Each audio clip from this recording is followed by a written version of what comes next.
Good afternoon. Welcome back to another stream on the Aviator 268 channel. We are here getting ready to head to Atlanta. We are sitting on the ramp in Nassau at the Linden International Airport at Charlie 44 in the Boeing 737-800 series from PMDG.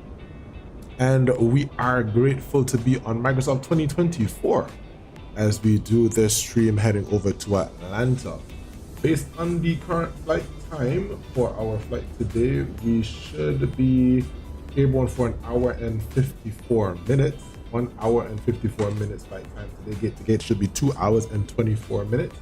We're gonna get ourselves into the airplane. Welcome on board, everyone, and I hope that you enjoy this flight. So let's jump right into it. Get to our flight deck, and we're going to check for a couple of things real quick. Going upstairs into the overhead panel, and we're making sure that we have everything. The aircraft is on the ground, and we are pretty much ready for a change. There we go. We're pretty much ready for in a turnaround state, so we should be pretty good. And let's just check to make sure that on our panels everything is set where it's supposed to be. Your damper will come on after the APU has been started. We have the fuel selectors are off. Battery ground power is selected, and APU is off. Seatbelt sign is off. Window heat is on, and probe beats are off. So we can run through the checklist very quick before start checking. The flight deck and exterior inspections are complete. Pre-flight procedure is complete. IRS mode is nav, and display switches are normal. Auto emergency light switches are armed. Passenger sign is off because we're going to refuel.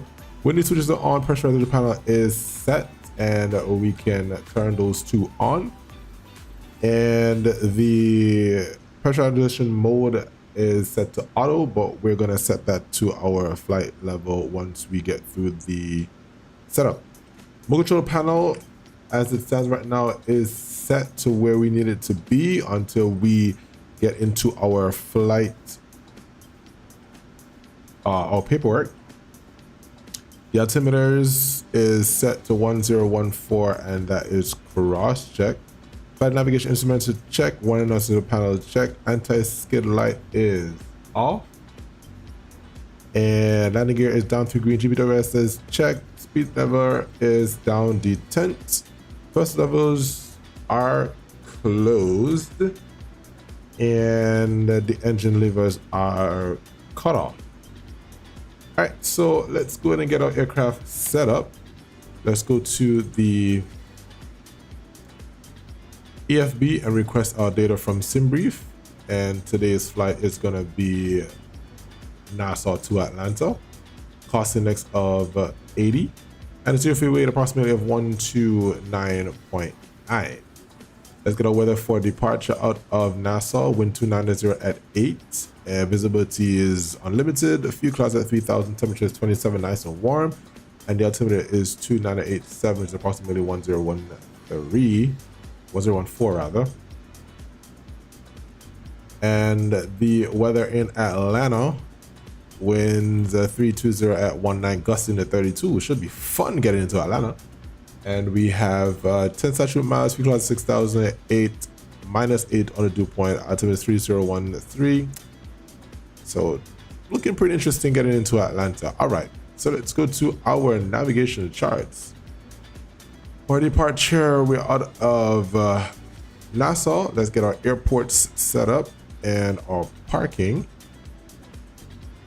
Not going to be using any SID today. We didn't get one on our departure, so we won't use that.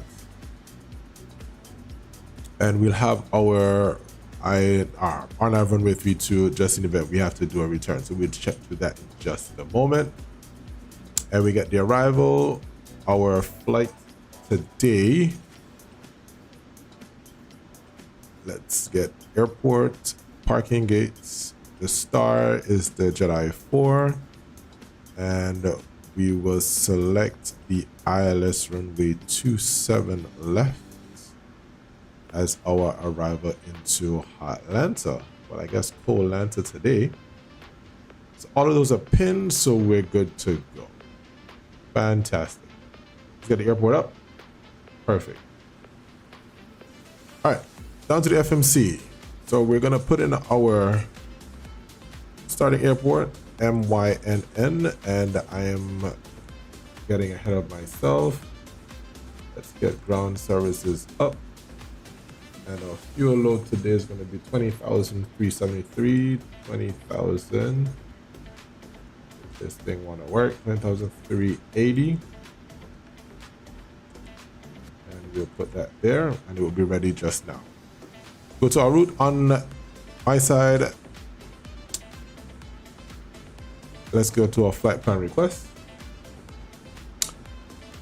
Nassau to Atlanta, and we're going to do the select route. The reason why I'm not doing select payload or select fuel, set fuel or set payload, is because it's going to do that. I want to do that afterwards by using this button here on the EFB, but I want to do that after the fuel is in.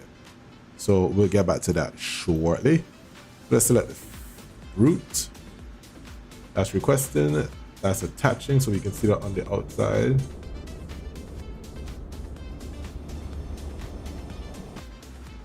Once that's attached, we can start our fuel. And there we go, start fueling. All right. We can load.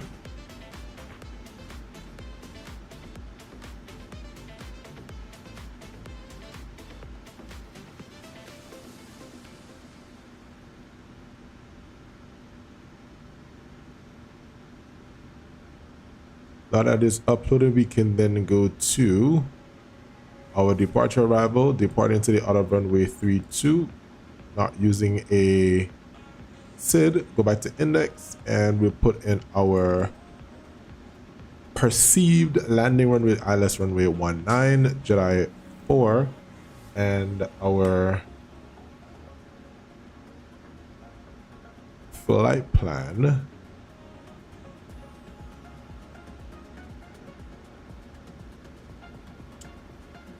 Our flight plan gives us the Lars, so Jedi 4 via the Lars transition. So we put that in here, and we'll use Rome as our arrival approach fix. So we use Rome since it's closer, and then we can check through to make sure we don't have any issues. So go to our legs page and step through. So Peach, as we go up the East Coast, Sharks, Leary, Lars, then descending into Atlanta, and this all looks good.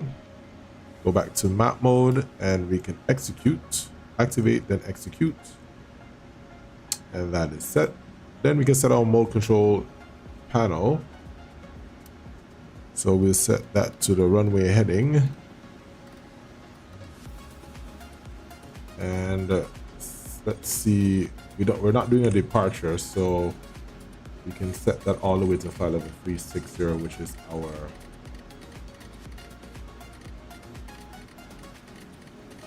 final cruise.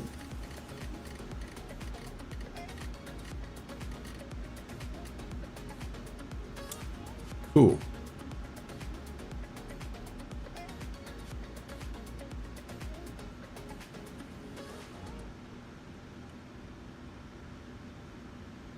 Let's go to our route page and we go to perf init. Based on our flight plan, our cost index today is going to be 80. Our reserves are going to be 6.9, make that 7. And our zero fuel weight is estimated to be 129.9, so we'll enter 129.9.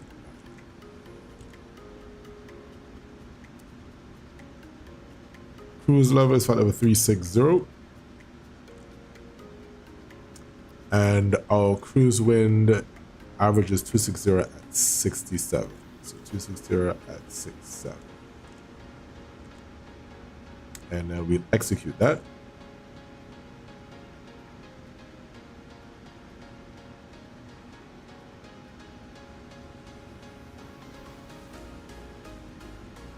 using reserve fuel. We'll check that against the winds once we pull that in on the legs page.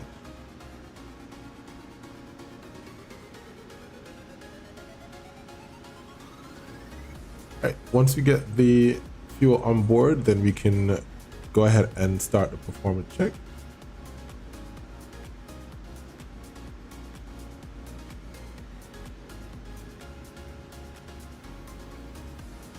Aside in online, yeah, board Delta 1976 flight departing today, 737-800. And our spot today is 3520. 3520.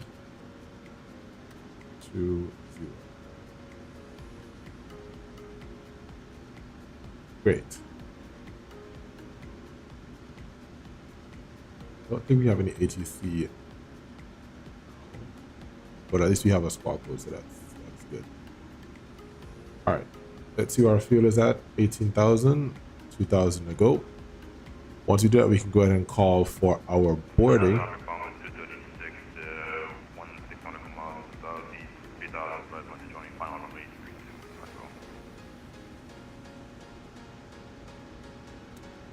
Traffic coming in there, which is good. We're not alone. All right, fuel flight directions coming on my side and co-pilot side. We will arm the auto throttle once we get our information there. Cool. Aircraft's looking pretty good. Wait, what is happening? Oh, this guy's parked right into us. All right.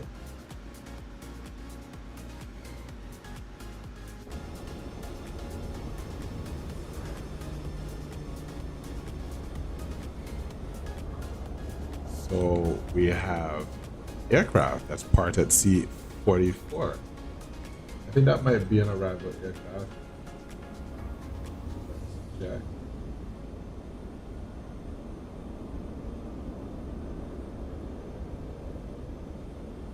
Oh, he's actually departing.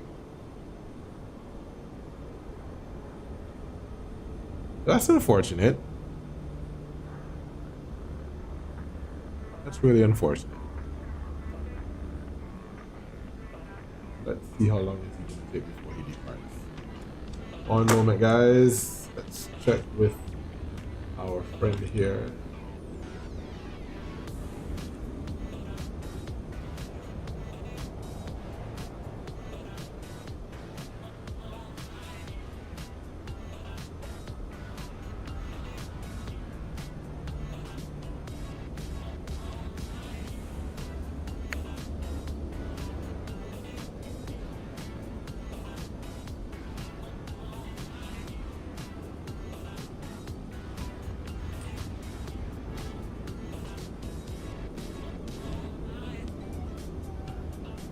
I'm just checking to see how soon he's going to push. While we wait on that. All right, so we have that release. We're good to go. All right, so we can now turn on the seatbelt sign. Now that is set. And we can start our APU.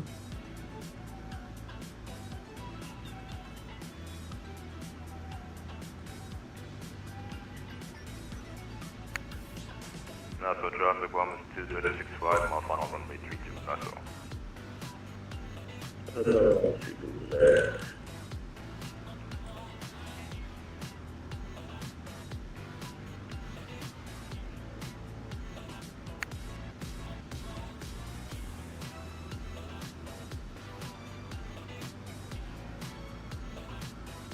Let's start our APU, and while we do that, we can now start the boarding process.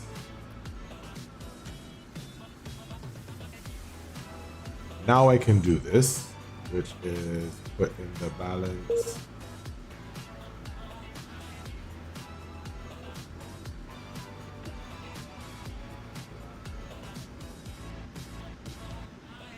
Load.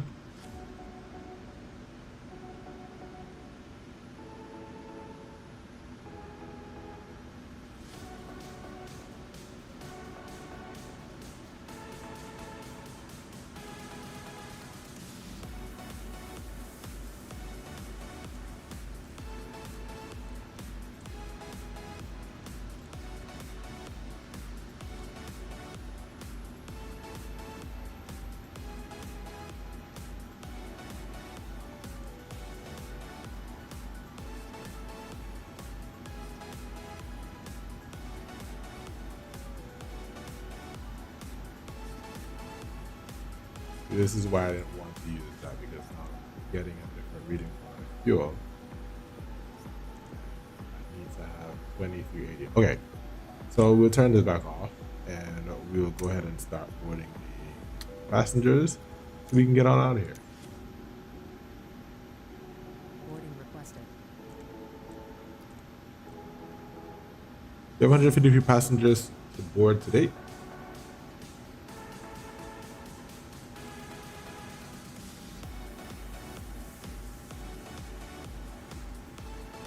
So now that we have them on board, we now have a zero fuel weight for our payload, 129.9, which we already have here. That we can go to our performance tool, departing off of runway 32. All right, we're gonna have to disconnect because the pilot is part of that gate, and we don't want to have any issues at this point.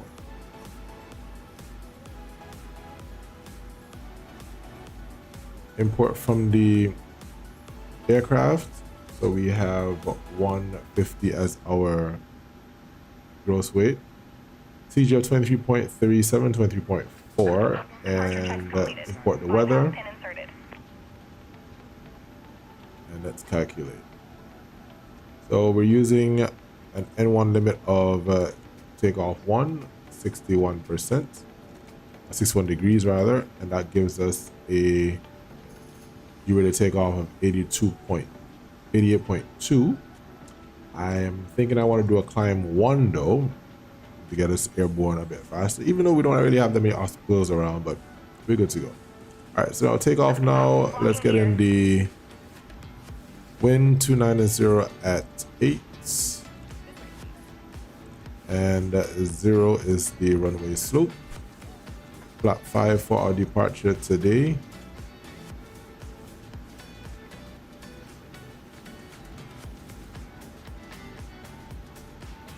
Flat 5.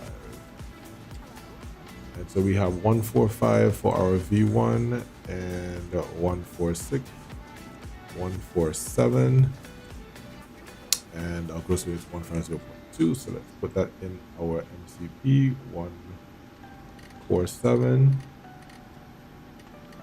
Then we can arm the auto throttle, and we can arm VNAV, and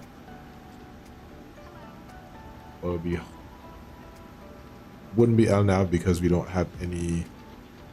We'd have to runway heading off the departure, so that's fine. All right, cool. So this is 1015.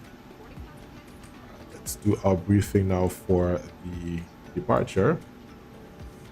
So we're departing today out of Nassau, and we'll be taking off on a runway heading, since we're not using a SID out of Nassau this evening.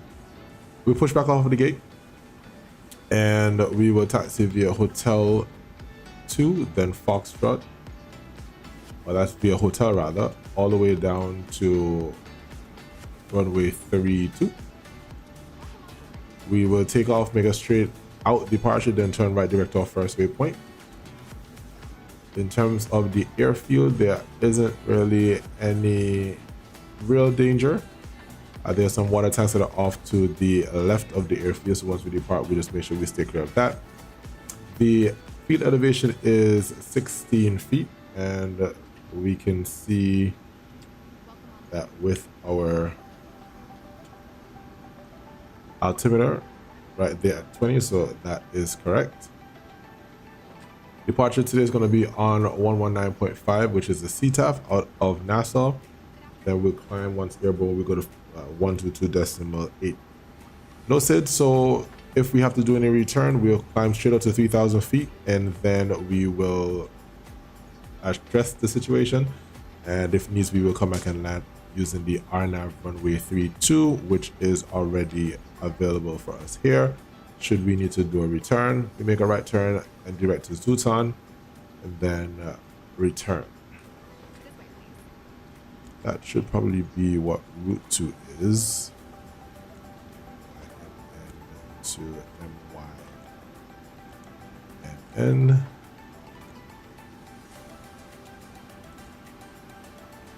for the arrival, it's going to be the honor runway 32 via Zuton.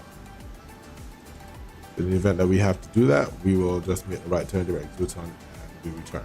So that is available for us here. Let's go back to route 1. So we're good to go. So route 1 and route 2, the arrival for if we need to come back. So for our departure, we are taking off runway 32. Between 0 and 80 knots, we stop for any fire warning, any engine warnings, or anything that will make the aircraft unflyable. Between 80 knots and V1, only stop for fire warning. And once we pass V1, we'll take off, clean up the aircraft as best as possible, and then we'll make a determination of what we need. We are well below our max landing weight, so we'll be able to come back around immediately and land without having to dump some fuel. Aircraft, the field is 10,925, so that's more than enough runway that we'll need to stop if we need to. On the V1, if I stop before V1, I will close the thrusters, the thrusts, and disconnect the auto throttle, manually pull the speed brake, and extend down to flap 40.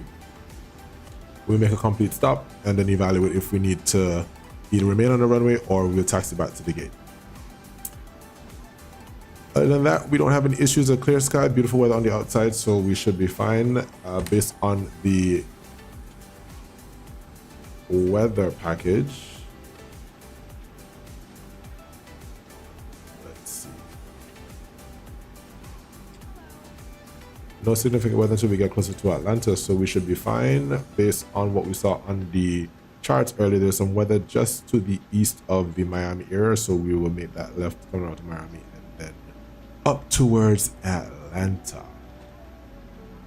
All right, so we are good to go on the departure briefing. Don't think my lovely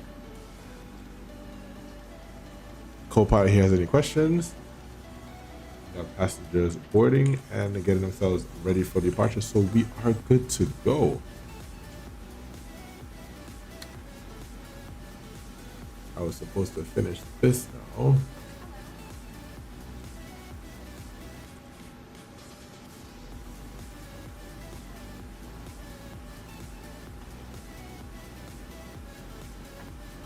So now we have 20.4. So now we can complete the rest of the checklist. Below the line, stabilizer trim cutout switches are normal. Fire system has been checked. Radios, we have radios set to 122.8 and also 119.5. The rudder aileron is free and 0. We can see that there. Parking brake is now set. Flight attendant briefing is complete. Departure briefing is complete. Logbook is checked. Fuel is 20.4 required and is on board. FMS and ACARS is not complete. We will go into the legs and check here. Get the wind data up. So we have 10.7 is what we land with. Let's make sure that that is correct. Let's request the winds. Get a more accurate reading on that arrival fuel.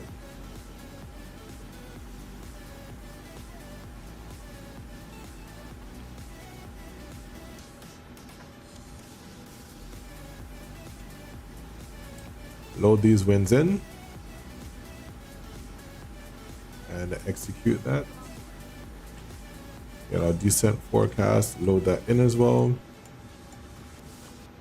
And we'll change some altitudes. We're going to be at flight level 360, so the next one would be flight level 340. I gotta execute that first. Let's see what our arrival fuel is going to say. 10.7 was the initial. Let's see what it says here.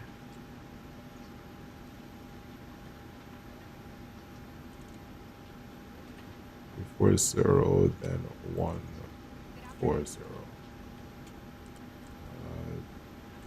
230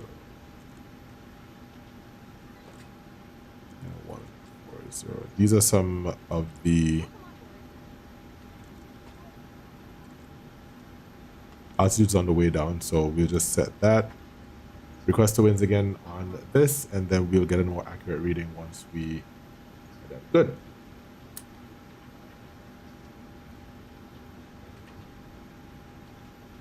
We are looking well.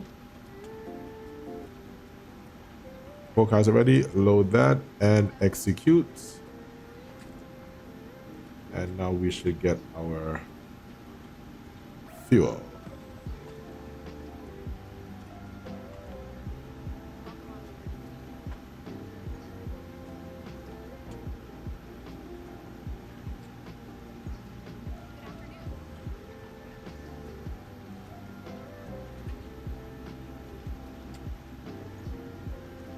All right, let's see if these guys are done.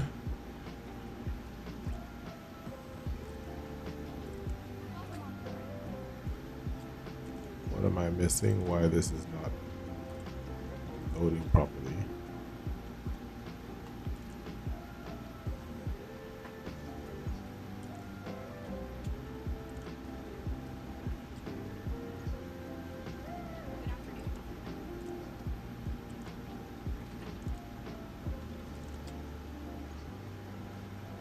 What am I missing? Why did it not work? All right, let's run this data again.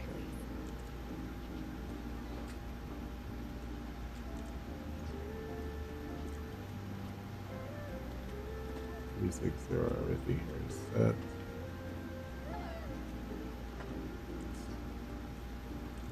Load. Execute.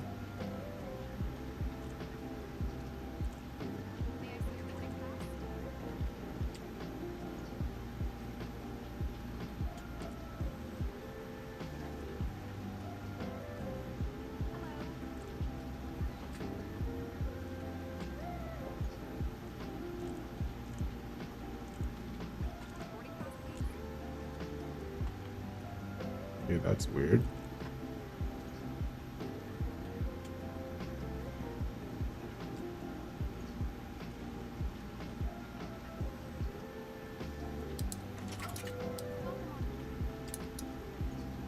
All right. See what's I can come on.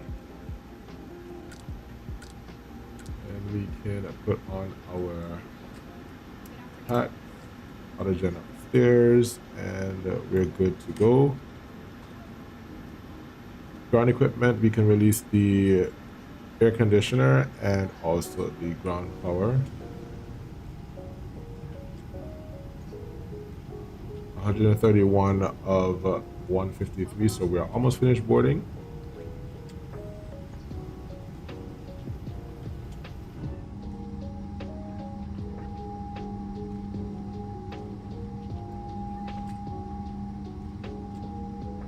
Saying hello to these passengers. Yo, what's up?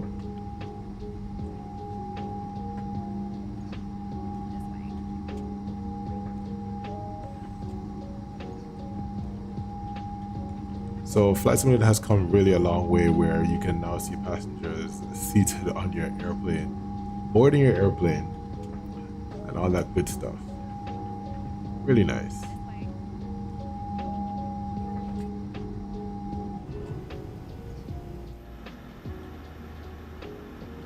All right, we're almost ready to go. Let's see if anybody is still at the gate. All right, perfect. So we can now go back to line. No one is there.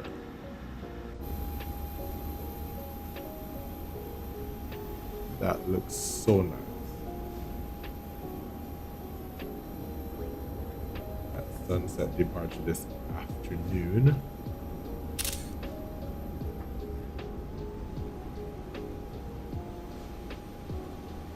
7 behind us there. Let's see. Okay.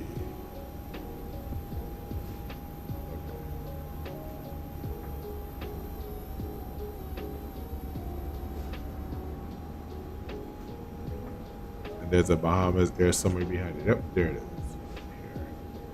Here. Okay, so we are almost ready to go. Almost ready to go. Almost ready to go. All right, so FMC and a causing floor is enter. Stabilizer trim. Let's set our trim now to 5 points. I'm not sure why this is not populating. That's weird for me. That's very weird.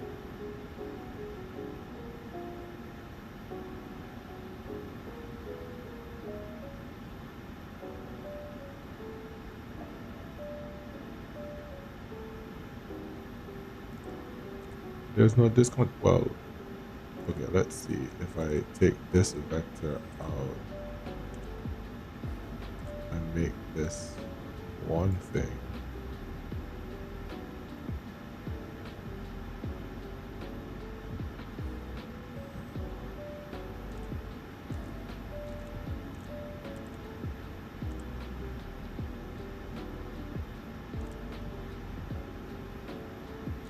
.360 is our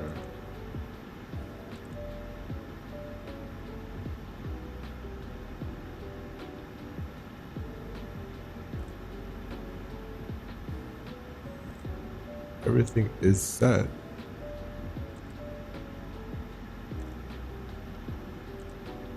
One, 4, 5. Next all traffic, Spearman 539, clear from entry, 180, Alright, so switch over to 119.5.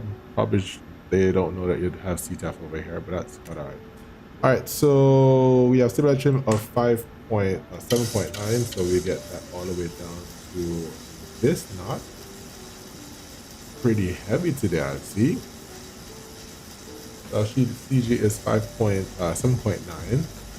Haven't had one of those in a while. Almost to 8. So tell me about there. So it's 5, 6, 7. Yeah, there we go. So that's set, and our airspeed and N1 bugs are set. Airspeed 147 and N bug 87.4, and that is cross-checked, and our B4 start checklist is complete. All right, so the doors are closed. We are ready to go. Close the flight deck door. And let's turn on all our fuel pumps. We have fuel in the center tank as well, so we turn those on. And let's get our anti-collision lights on. So in this case, I'm doing all the flows. I'm requesting the prepare for push and departure. That should see the doors closing, and then we can arm them. We're going to do nose left. All right, so everything is armed automatically. Great. So that's well integrated for the PMDG B37. Great. Okay, that's cool. Go back to our charts. Push and start, left turn, hotel 2, hotel all the way down to runway 32. All right, so let's make some announcements real quick. And before we do that, we need to remove the chocks. Remove chocks, and let's do our pushback and start checklist. Doors are closed, hydraulic panel is set, fuel panel is set, but the door is closed and locked. Anti-collision lights on, air conditioner panel is set, transponder is set to TARA, and pushback start checklist is complete. Start sequence is 1 then 2. NASA traffic Delta 1976, pushing start from Charlie 44. NASA traffic. All right, parking brake is released, and we start our timer. All engines clear. Start at will. Love these Boris sounds with the fuel panels. Once the fuel pumps are on, you hear that nice hum. Sounds so beautiful with the 737. All right. Start 1 and then 2. So we turn the packs off and the ice engine valves to off, and we start engine number 1. Let's turn down the music as we listen to these engine sounds start up.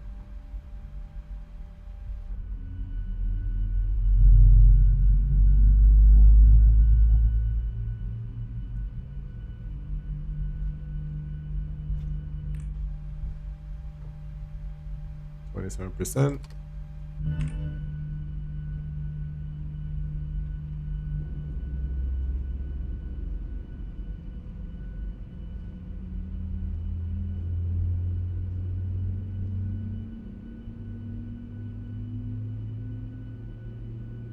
And then on second engine, we go on the outside and listen to the startup.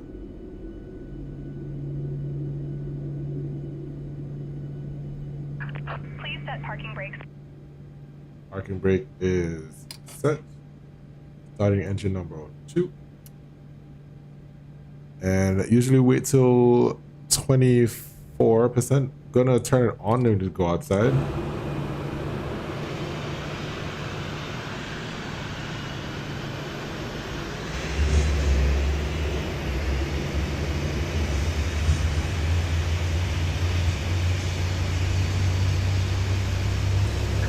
Unlocking gear.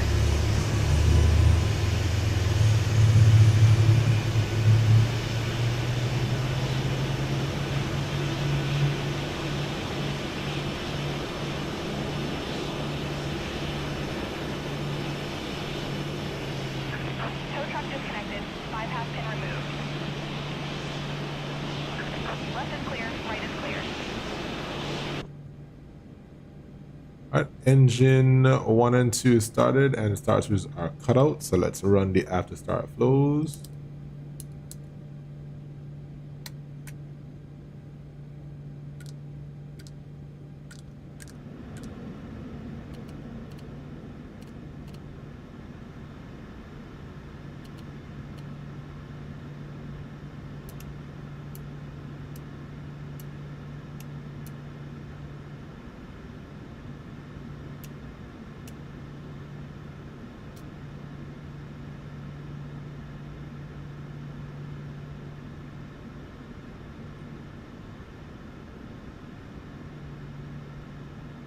After start checklist.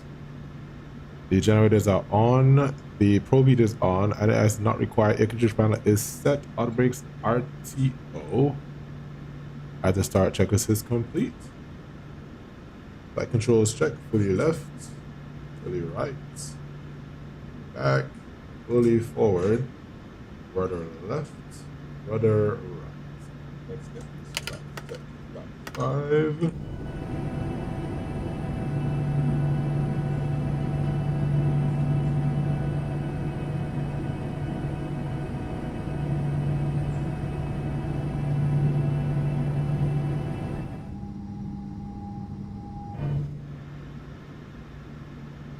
And taxi checklist, flaps 5, 5 green lights. Flight controls checked. The taxi checklist is complete. All right, nosy lights coming on, and let's get out of the way. NASA traffic, Delta 1976, taxi runway 32 for departure via Hotel 2 Hotel. All right, let's get the show on the road.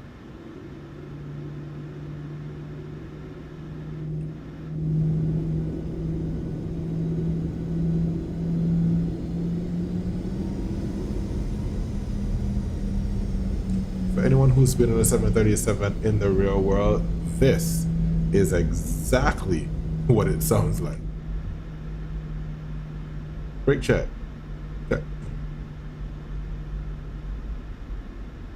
Sun setting over there in the west. And we'll get airborne shortly.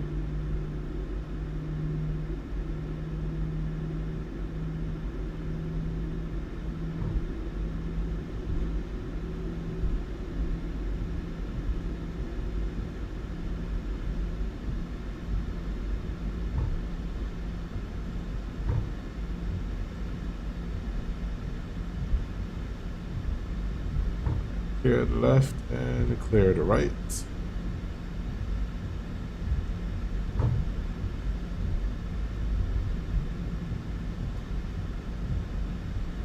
That is a Delta 777, however, there isn't.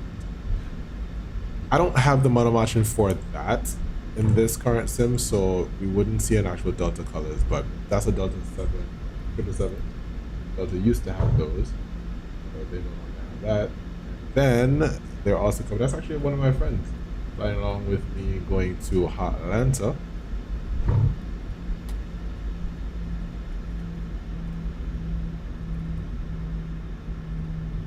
Let's see, that ATR is still there. Bahamas Air. Yep. So once we take off, we will then be able to contact Miami Center as they are online once we check in with them. Come to flight level 360. Once again, for departure, we fly runway heading till about 1,000 feet. Then we'll make right direct to Peaches, our first waypoint. As we said in our briefing, we will, on departure, at or below 80 knots, we'll stop for any fire warning, any failures that will come up on our ICAS here. At or below, between 80 knots and V1, we stop only for fire warning. And if we do stop, I will yell stop, close the thrust, and disarm the auto throttle, extend the speed brakes, and set flaps to flaps 40. And we make a decision if we want to come back around depending on what the situation is. V1, we are committed to the takeoff. We'll climb for level 3,000 feet. And we'll make an assessment of the situation. Then we'll advise the aerial traffic. We make a right base. We have route 2 already in the system. So if we need to, we just simply go to route 2, activate, and we will come back around to land on runway 32 via the RNAV runway 32.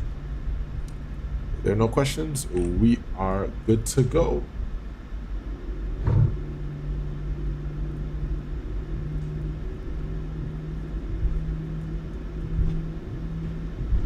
Attendants, prepare for departure, please.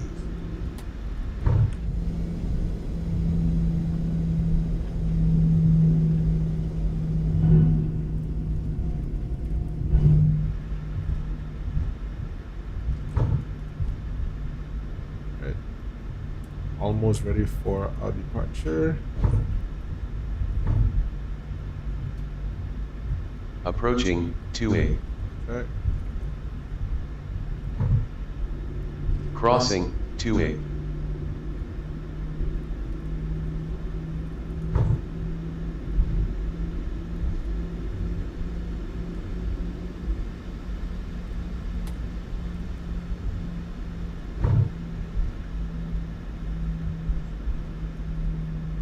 NASA traffic Delta 1976, line up runway 32 via hotel. NASA.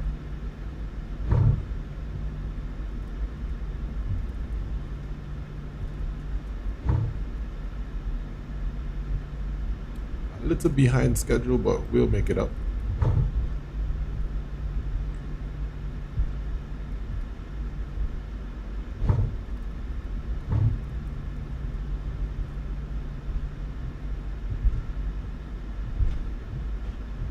Runway entry procedure, and we have our strobes coming on.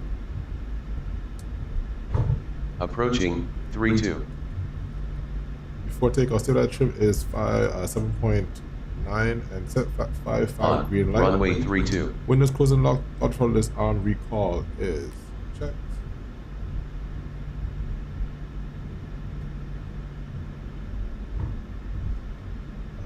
Runway 32, no standard instrument departure. The first fix is beach. And takeoff briefing is complete. Flight attendants have been notified and acknowledged. Radar transponder is set. Engines are treated to continuous. And exterior lights are now set.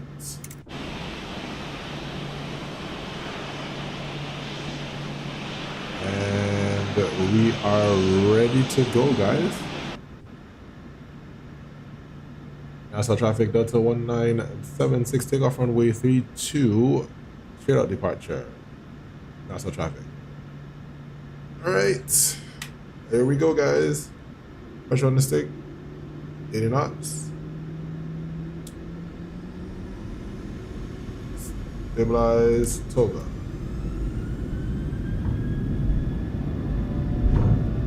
And start the timer.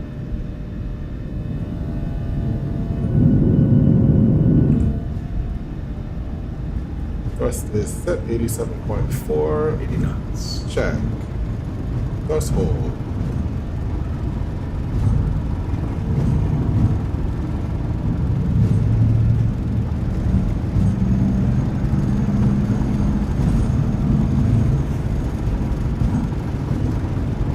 V1. Rotate.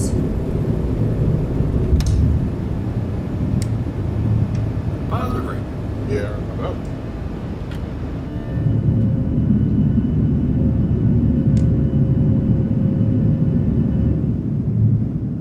Beautiful departure.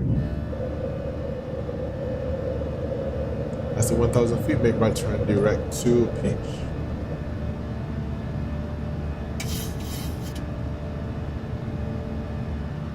Beautiful sunset on the left side. 1,000 feet, right turn direct to Peach. Also traffic DAL1976 cleared passing 1,300, right direct Peach and over the Unicom. Also traffic last close here. Alright, so let's throw the nose and accelerate.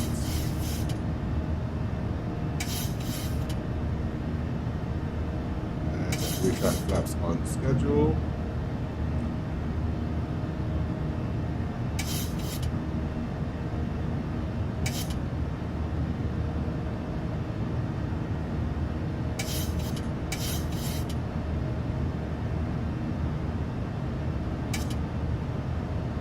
Alright, over to 122.8. Let's retract flaps.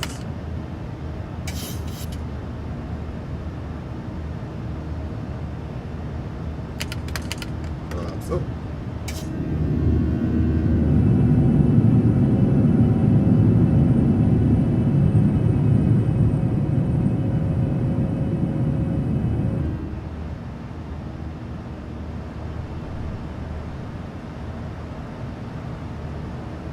And we'll go direct Peach and let the aircraft fly itself. Execute and command A engage.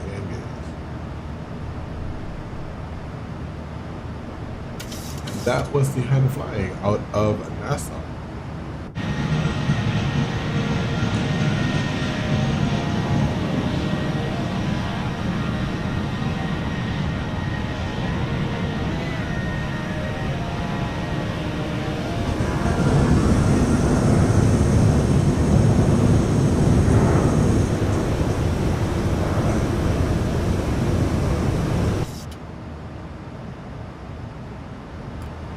We do the app to start the app to take off flows. Flaps up, no lights. Landing gear up and off. Anti-ice not required. Engine bleed packs are on and auto pressure panel is checked. Engine start switches are continuous until passing 10,000 feet. APU is off after takeoff checklist is complete.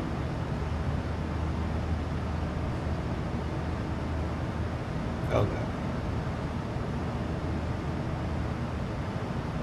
Right.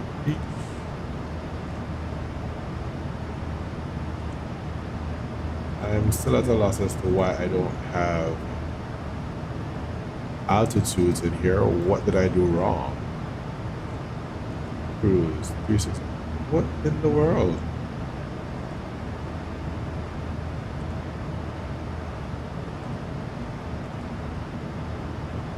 Chat, I have no idea what's going on.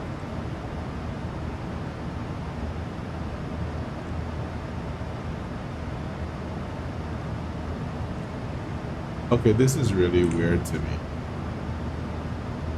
I've never had this issue on the 737 before.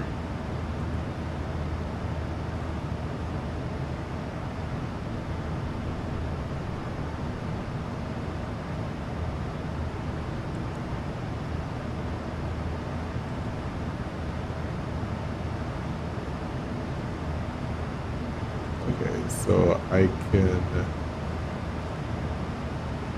clear this. That shouldn't be a problem. What is going on? Okay, there we go. All right. All right, so now it's set. So 9.3, that's crazy. So now we have everything set. All right, passing 10,000 feet, landing lights coming off. Start switches are off, wing coming off, and we can let the camera know that we're past 10,000 feet. And here we go.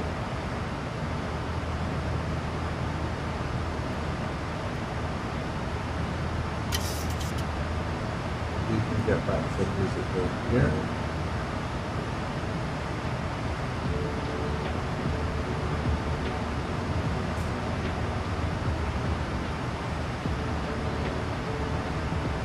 Once again, welcome guys to the stream. If you're just joining, we appreciate you joining in this evening. If you haven't already done so, drop a like. And if you aren't already subscribed to the channel, subscribe. It would really do a great deal for the channel. And of course, hit the notification bell so you don't miss the next time that we go live. Also, if you do ! Discord, you could also join the Discord there as well, so you can interact with me on a daily basis. Also, if you want us to do a particular flight on our streams, feel free to share that as well. We'll be happy to do our best to accommodate that. For now, sit back, relax, and enjoy the flight.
200.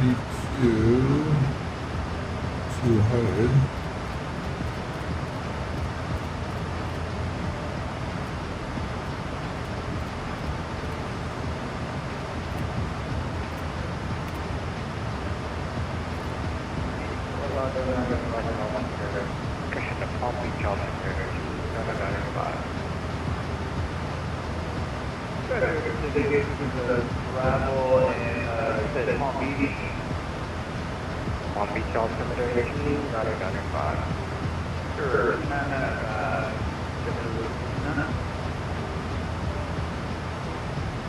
Miami Center, pleasant good evening.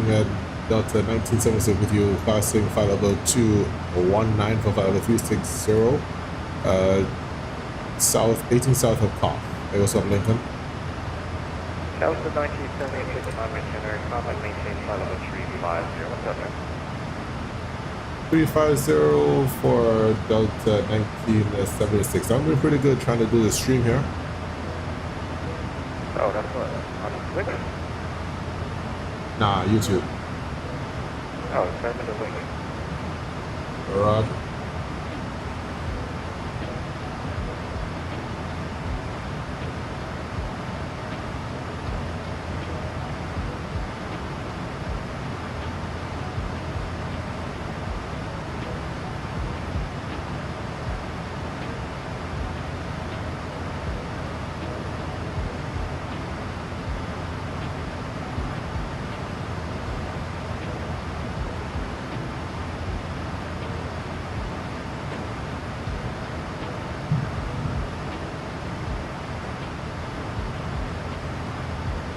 So we're climbing through flight level 230 up to flight level 350.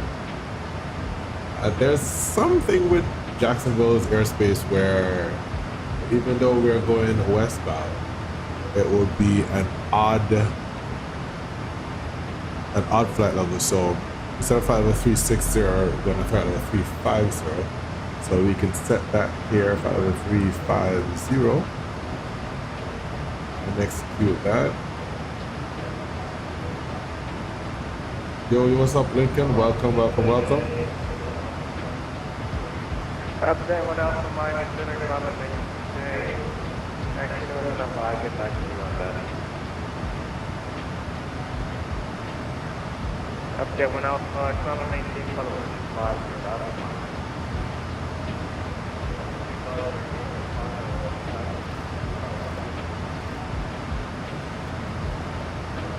And Miami Center, 1976. Go ahead, Delta 1976. Any shortcut for us this evening, sir? Delta 1976. Roger. Sometimes you gotta maintain. So there are times, for example, it would be nice for us to, let's see here, probably get from Cough direct to Sharks or something like that, but there's traffic in the areas, so we have to just maintain our current flight path. So we're good to go. We're good to go. Delta 1167, economy maintain. We don't mind at all.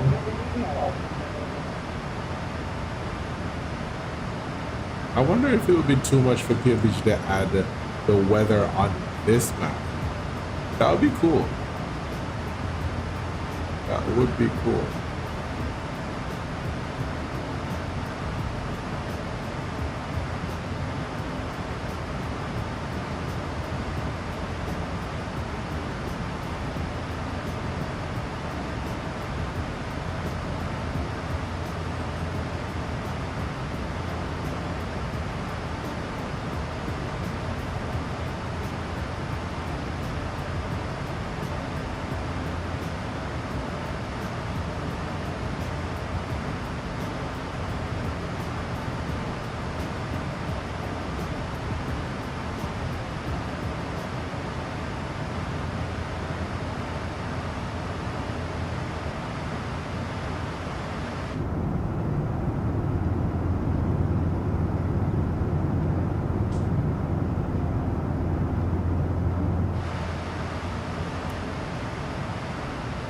would have been nice to be flying along the coast. That would have been a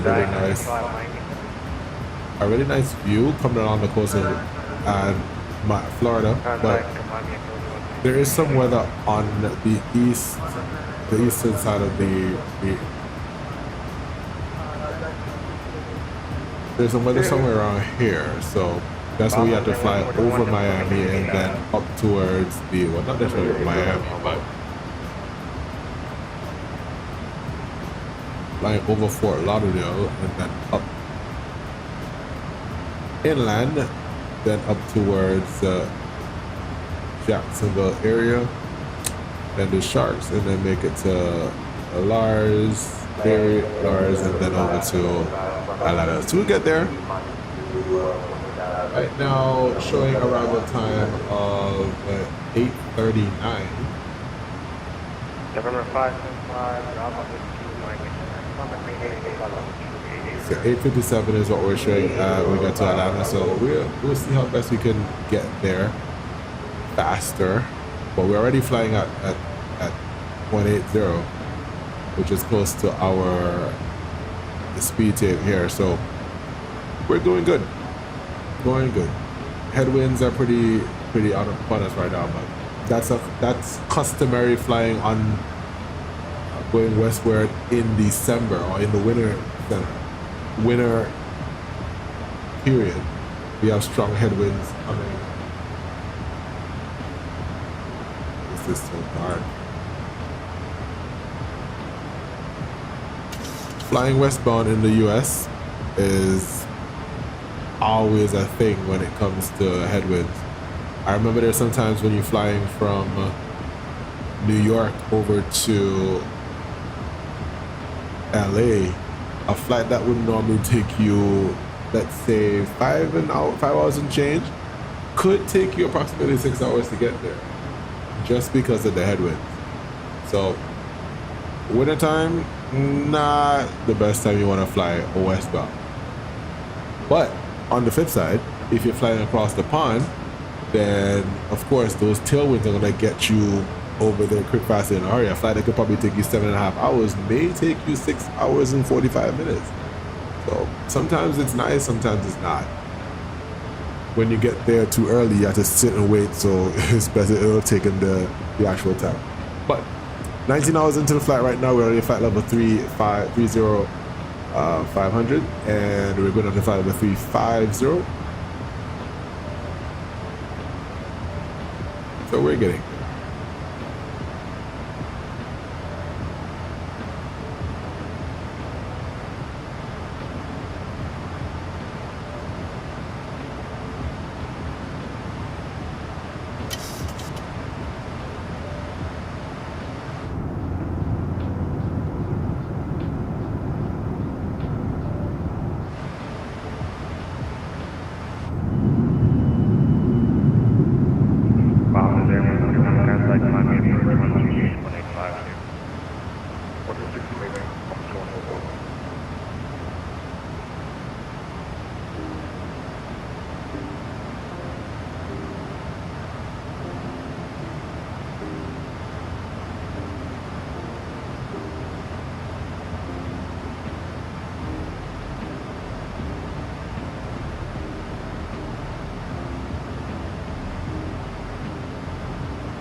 Abram.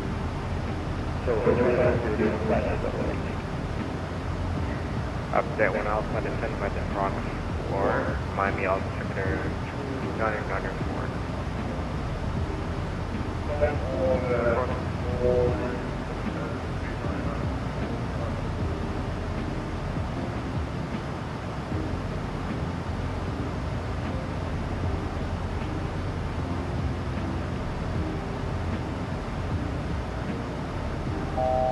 Delta 8789, contact Atlanta Center 124.550. 455 again. JetBlue 2018, jet advisory, good night.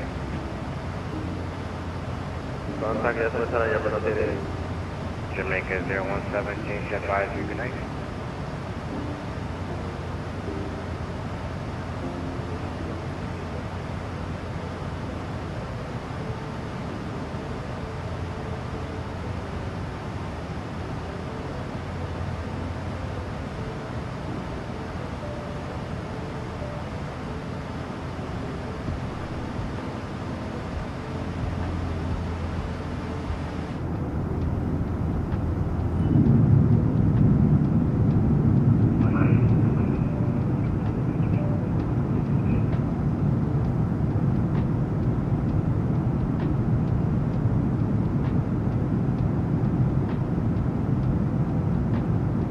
Airway 3031, Mike Center Club and maintain follow 350, that will be followed.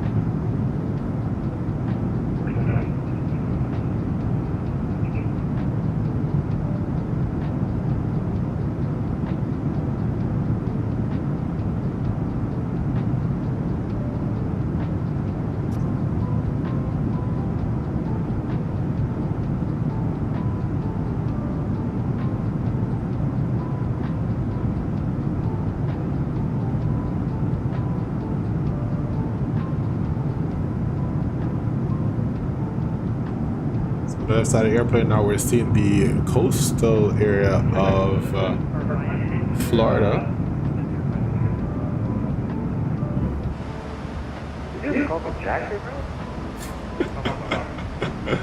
Jackson. The offense? Jacksonville. You can't call Miami Jacksonville.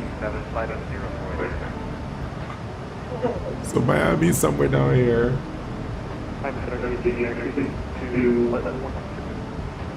See. Like I see, can you see Miami Center Club and maintain follow 300.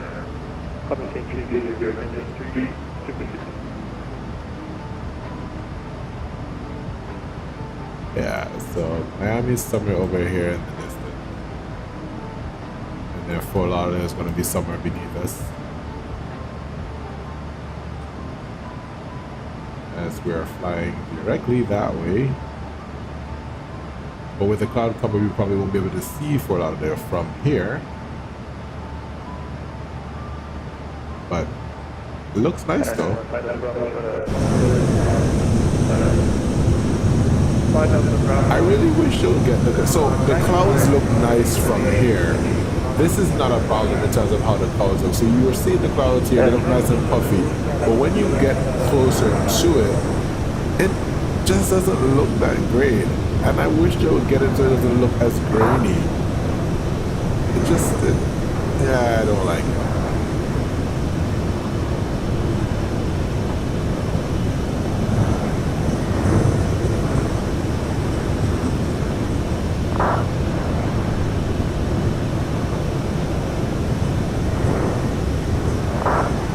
So there we go, flying overhead of Fort Lauderdale. That's Fort Lauderdale down here.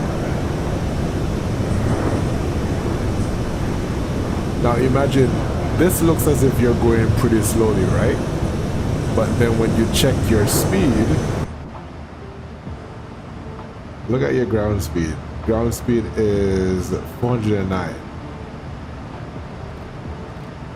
That's crazy. Upjet 1 Alpha, this will maintain 11,000. Delta 1157, flight 010.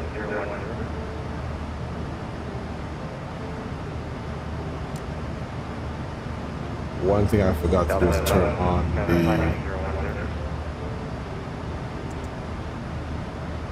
let's turn on the weather. There we go. So there is some weather along that way, so we're good. Tampa Airport is off here, 11 o'clock and 16 miles, Ryzen fuel inside.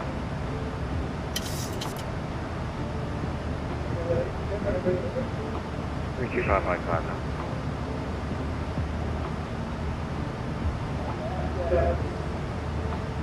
Delta 1167, clear visual Sunova.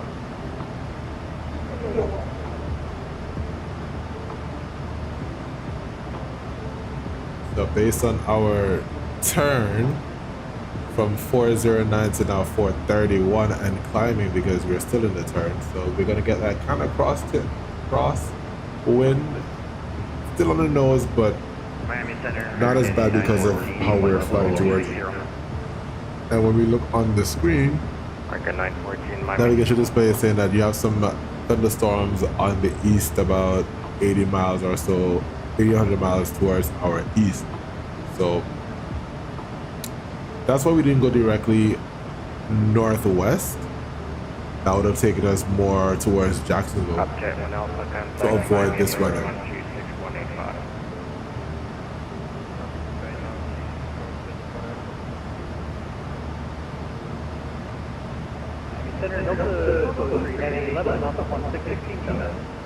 Delta 1203, Miami Center, Clement, maintain 11370.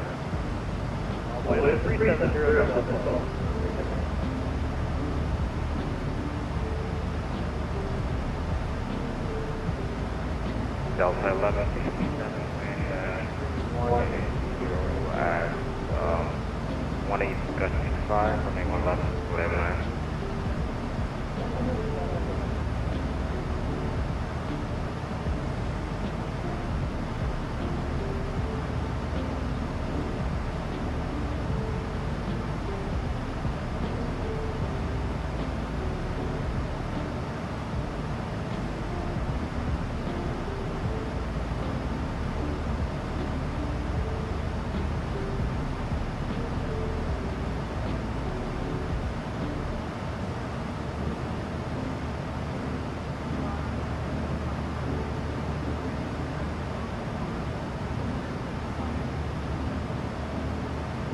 Delta 548 Miami Center,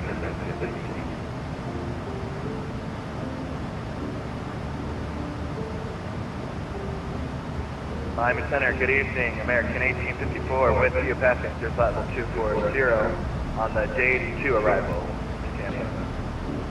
American 1854 Miami Center, expect island on left sub altimeter 30. We'll expect island runway 1 left and camp altimeter 3004, American 1854. And center, November 5 to the Bravo, 1 left, ready to go. 5 Delta Bravo, only 1 left, clear for takeoff. 1 left, clear for takeoff, November 5 to Bravo. Miami Center, Mexico, flight 424 on flight level 390, going to Miami. Mexico 424, Miami Center, roger. Miami Center, American 1977, ground PMDG operating check.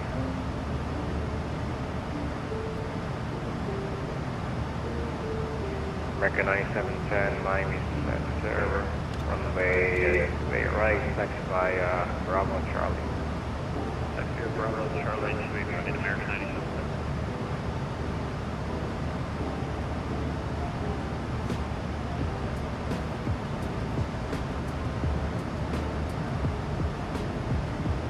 Delta 269, contact Miami approach 126185. Approach 265, yeah.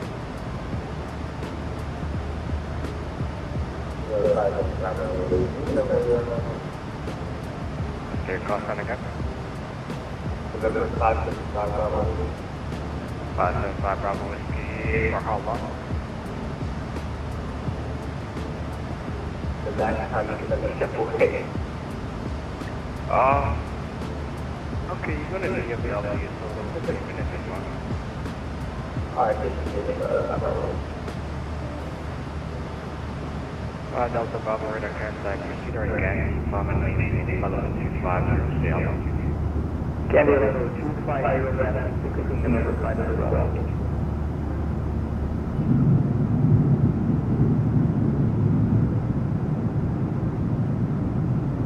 So be a right turn to left turn again, level. Left turn, thanks.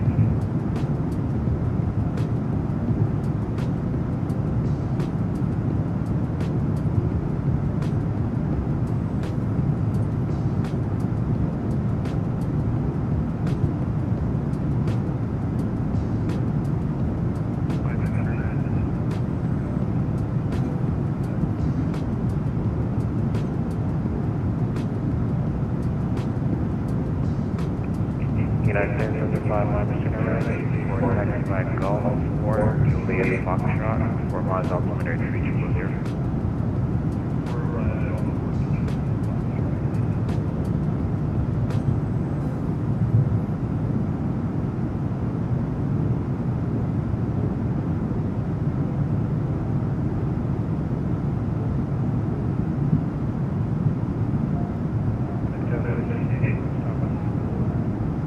Icon 1581 descended by the Fox from Miami landing west south altimeter 2994.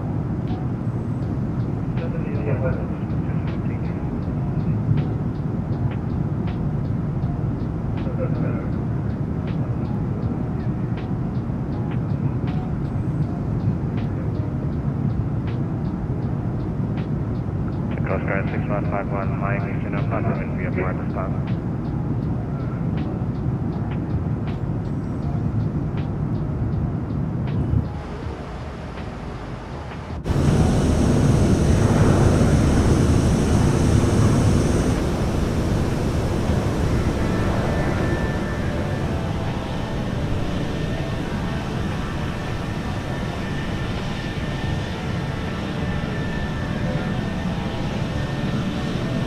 Well, if you want to throw those guys, take it up on the all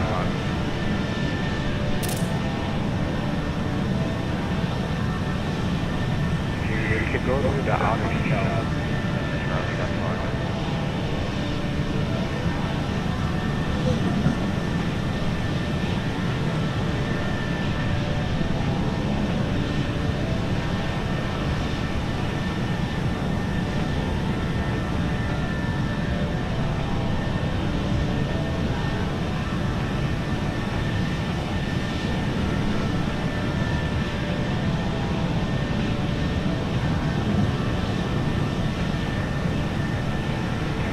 American 250 contact us on 114.55.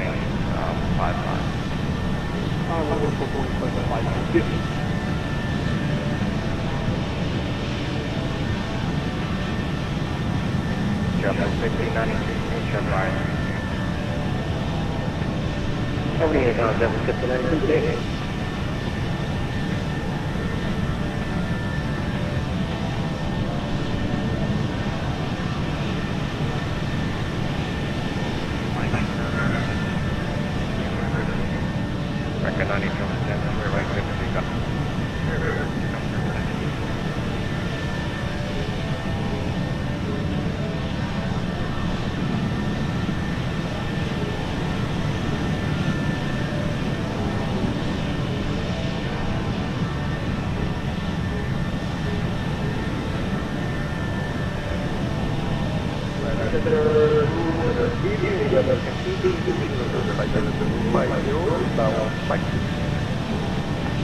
American 92,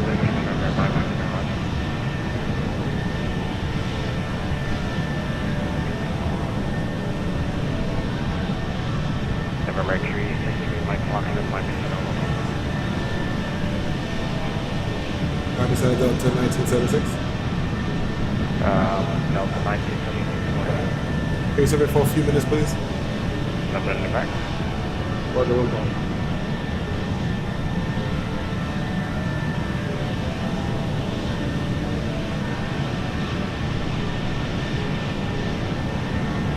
Envoy 5738 Miami Center, climb and maintain.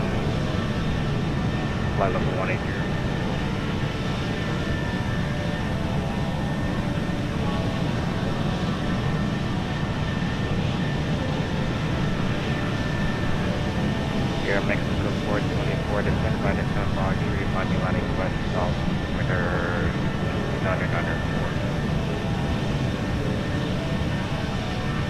You're simply the arrival, please?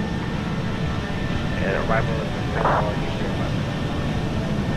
Number 3 arrival, descend via Southwich, and altimeter is 29904.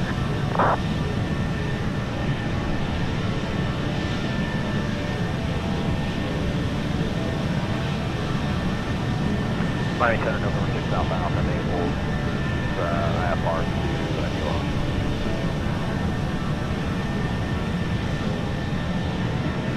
Miami Center, Delta 446, $6,500, which might be over the Delta 446, Miami Center, maintain flight level 270, Delta 446. United 1075, runway 246.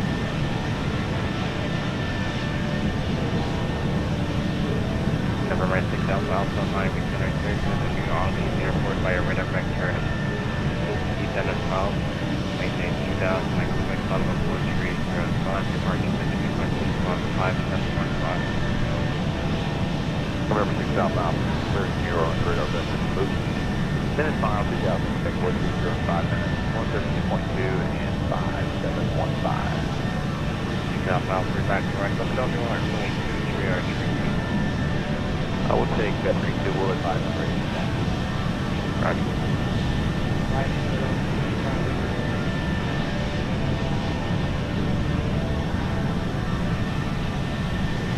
Record 922, you're in a contact, Climate maintain, level 410, 523 up to 410, 9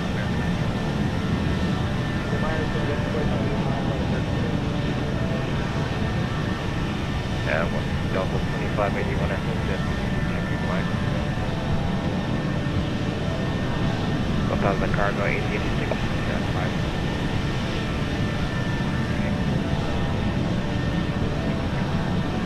McCom 1581 contact, Miami approach 12625 next.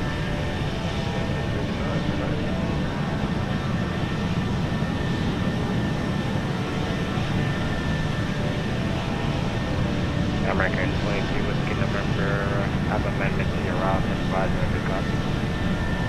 American 22 Whiskey November, ready for the arrival. American 22 Whiskey November, from present position, Papa Alpha Flight, Papa Romeo, join the 10 for your left.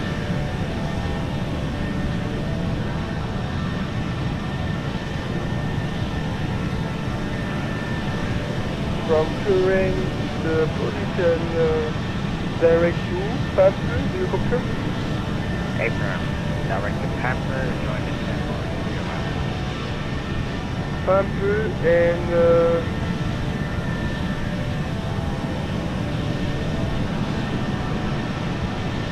just a second when I come back, sorry, because we have several for arrival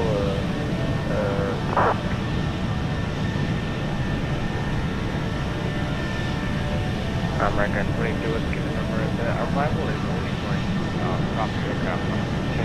Changing to exit engineer on arrival.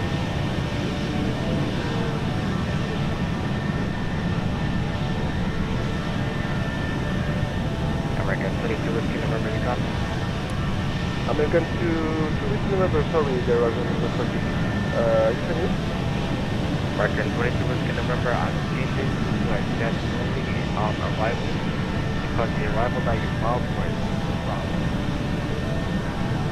Roger that. So direct now to Panther and expecting September 3 arrival.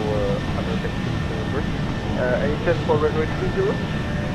Tracking it on launch, will let you know. Break United 1075 for the contact, confirmation, element 340 Delta.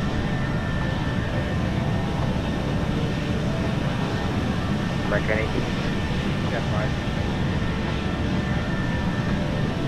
American 1830 number 5 connect.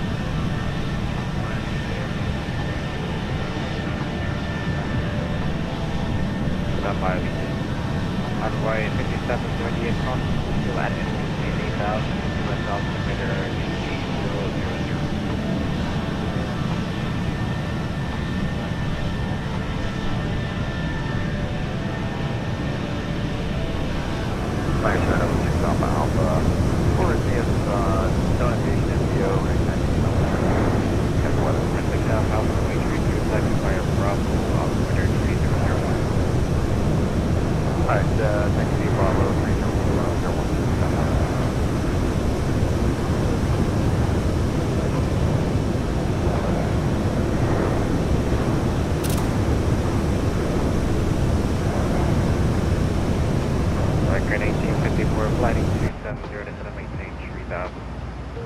27 Pearson, maintain 3000, American 1854.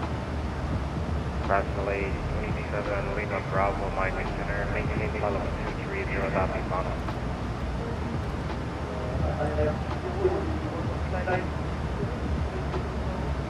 Affirm, I'm the 230, Copy final.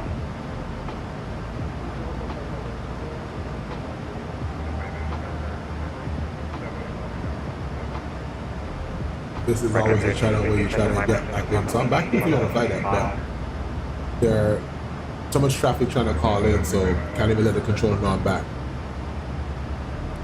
I'm a drive Miami Center, Delta 1976 back with you. Yep, there you go. Lost.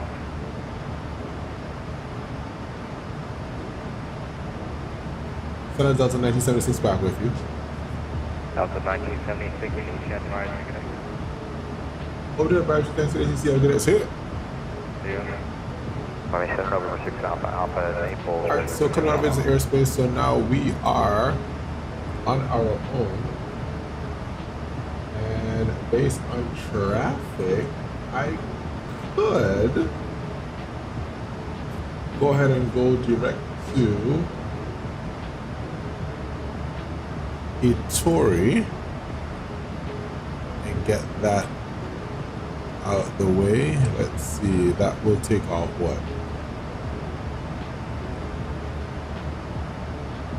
Direct Itori.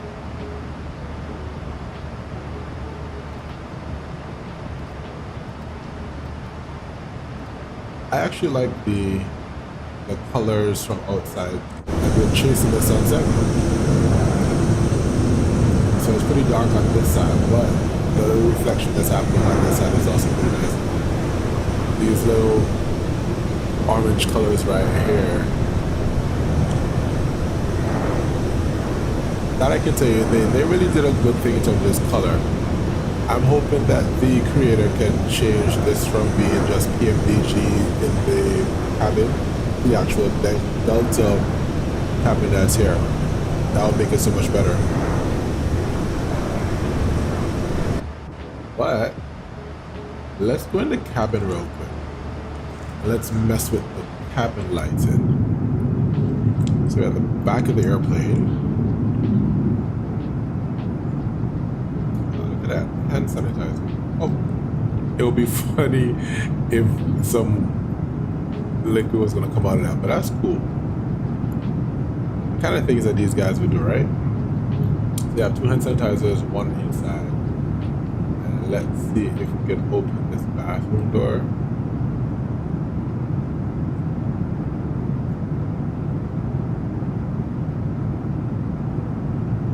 Yes, someone's in the bathroom.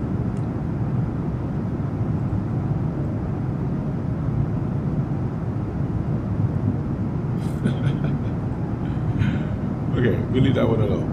Alright, so let's go here.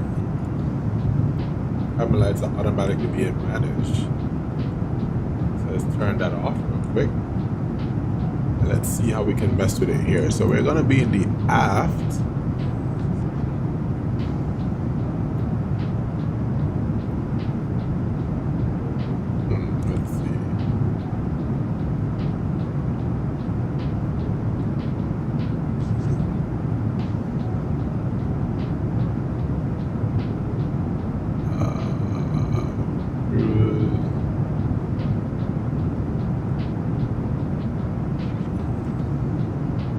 Let's see. Any change. Let's see.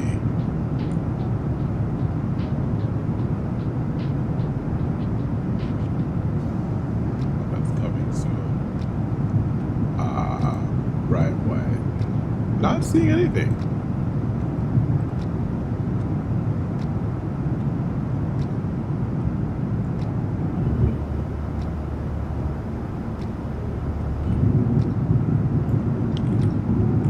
Let's see if I can get this light into work now.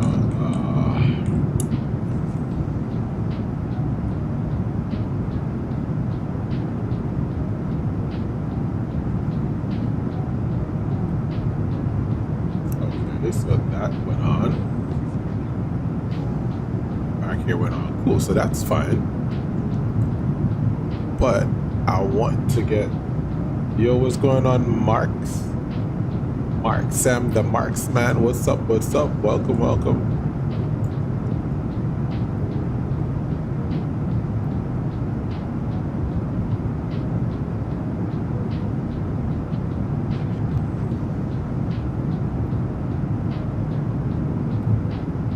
Okay.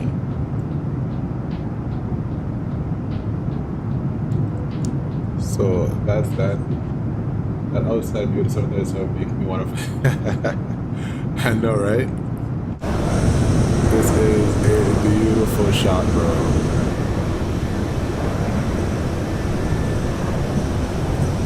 And to say that the 737, this Skyteam came to it's not. I don't think it's the same registration, but when it came to Antigua, I was mad because I couldn't get to go to the airport to see it myself. But it is what it is. Let's see here. Why is this not passenger seating here? Okay, cool. So white, medium, white, right. So why isn't it working?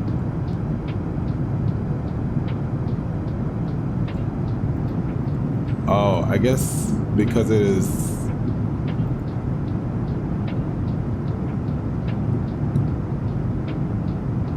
What's happening? So this is on, that's on. I get that. That's that. But I guess because this is the okay, so it's probably really done. Alright, let's see what's going on here. If I were to do this.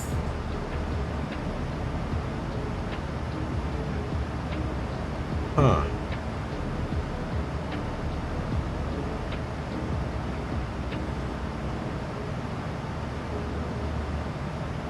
Okay, I guess not. It's being automatically controlled, I suppose. So it's not allowing me to make any change. But that's weird.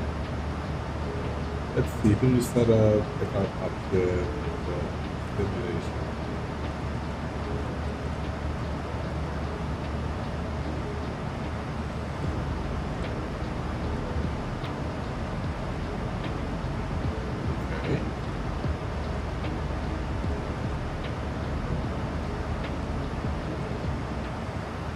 Displays.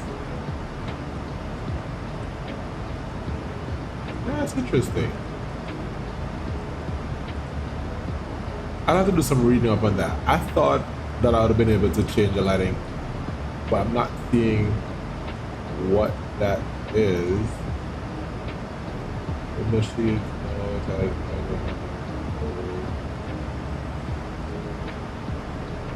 Yeah. Well. I wonder if I can do. Wait. Okay, so probably if the front, if I use the forward cabin, let's see that one. It might be a bug. I'm not sure. Let's check the forward and see what happens, because it could be that when it says it's automatically being done, if it's at the forward cabin as well. All right, let's check.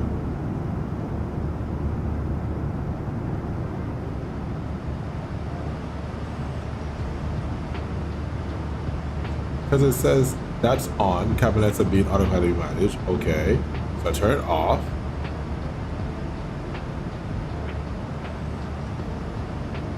I can push these buttons, but it's not giving me a change. That's on, so those work. But I'm not seeing why this isn't happening. Okay.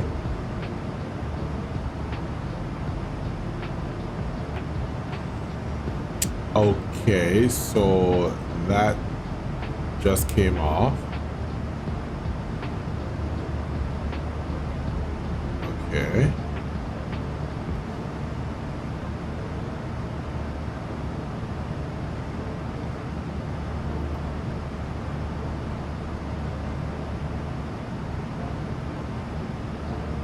That's weird.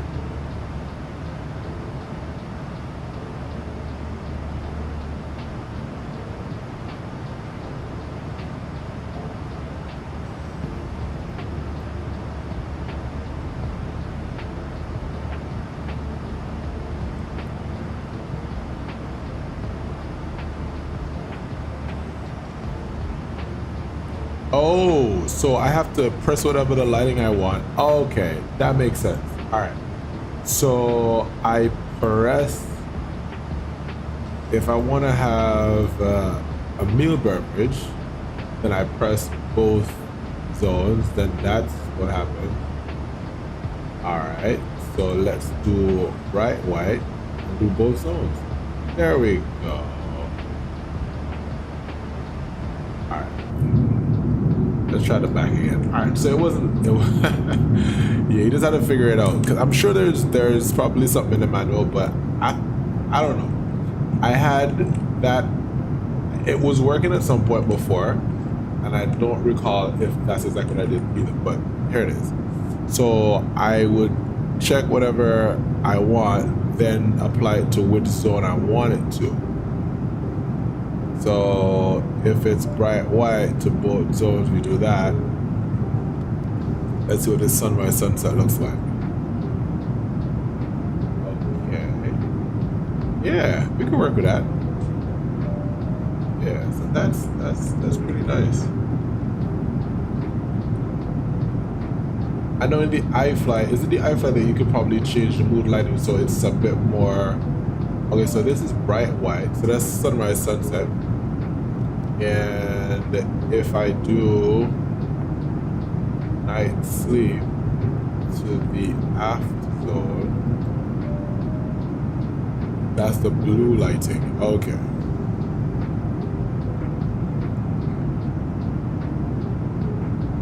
So let's go ahead and let that be automatically. Alright, so we got Atlanta Center coming up as well. We are almost at our halfway point, or just about the halfway point.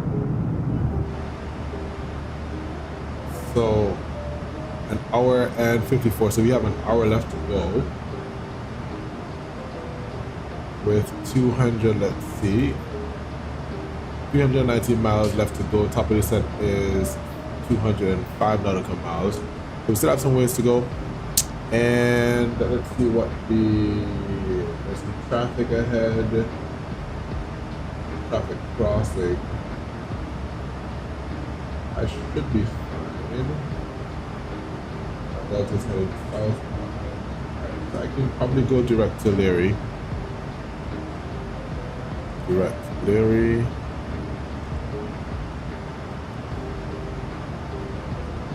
Just taking all my own shortcuts.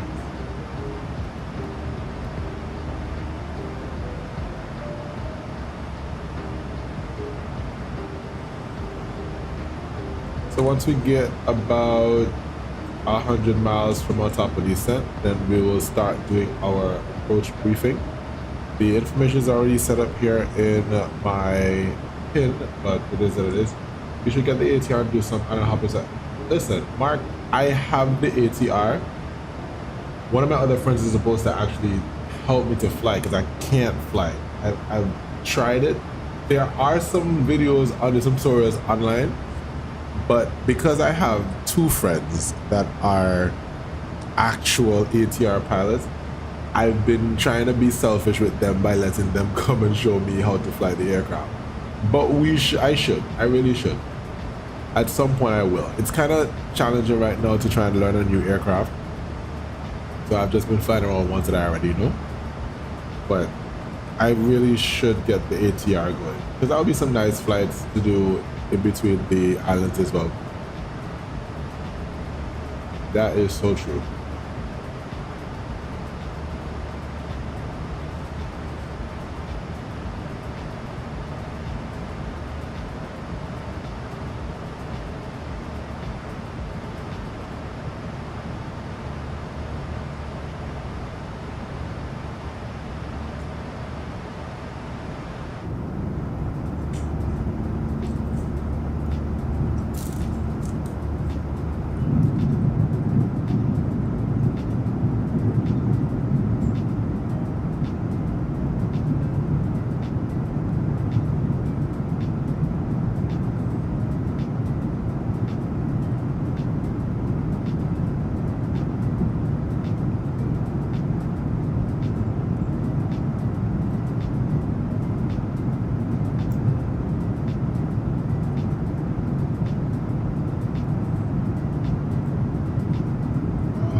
This is the absolute worst. Just imagine sitting on a plane. Oh my goodness, I cannot stand when people do this. Look at all this beauty outside that you're shutting out. Ah, no.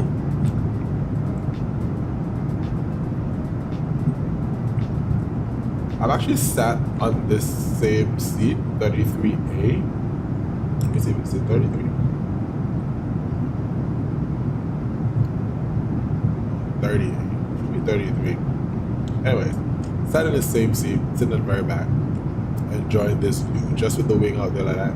Beautiful, beautiful view. If you have not flown before, you should. You really should, because it's really beautiful. Same, like, choose the window seat. Yeah, I don't understand. How do you choose the window seat and then close the window? That makes absolutely no sense. I'll be like, can I switch with you, please? They'll be like, no, I want the window. Some person would say, oh, they could put their head down so they just sit on the window and just chill. Yeah, you can, but then open the window, especially, so at nighttime, especially flying over land. Let's say you're flying on the East Coast, flying over from New York down to Miami or down to Atlanta. You're gonna see cities. I suppose too, because of my job, being able to see these different clusters, like, so that's a nucleated, my mind just goes wild. So there's a nucleated sediment right here. We have all these different intersections and everything just crowded around it. So yeah, that sounds cool. But for them, they just want to sleep. Then choose the middle or the aisle or something. Or the bulkhead, you know what I mean?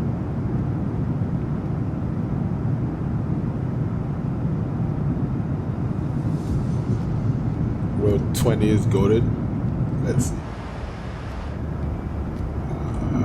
Choose on this side. Road 14. Let's see, 19,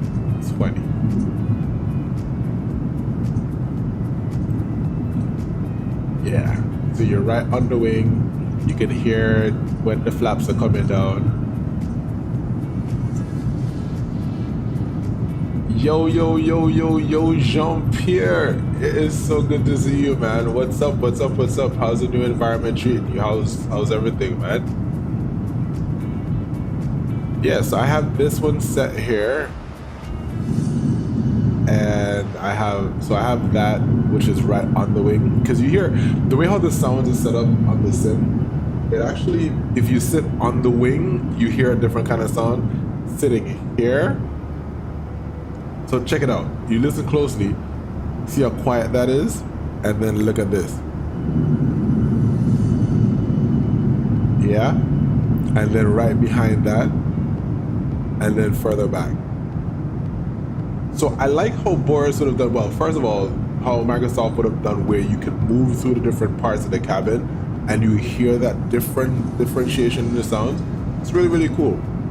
So it's really nice. And with the 737 sounds, it's really, really, really, really cool that you hear. And having flown 737s so often, it sounds really cool just hearing these sounds being replicated on the simulator. I don't know what happened. Well, based on what PMDG said, their 737 for 2024, it gives you a bit more of what the captains hear from the front. So you're really just hearing this, which is wind, so to speak. Versus when you're in the I guess too, it was based on position. Sound over there was a little bit better on 2020 for the PMDG stock. But what's happening here with the stock is not as nice. And so Boris's version of it, or the enhancement of it, I should say, is pretty darn close. Pretty darn close. So it's really, really nice to see that.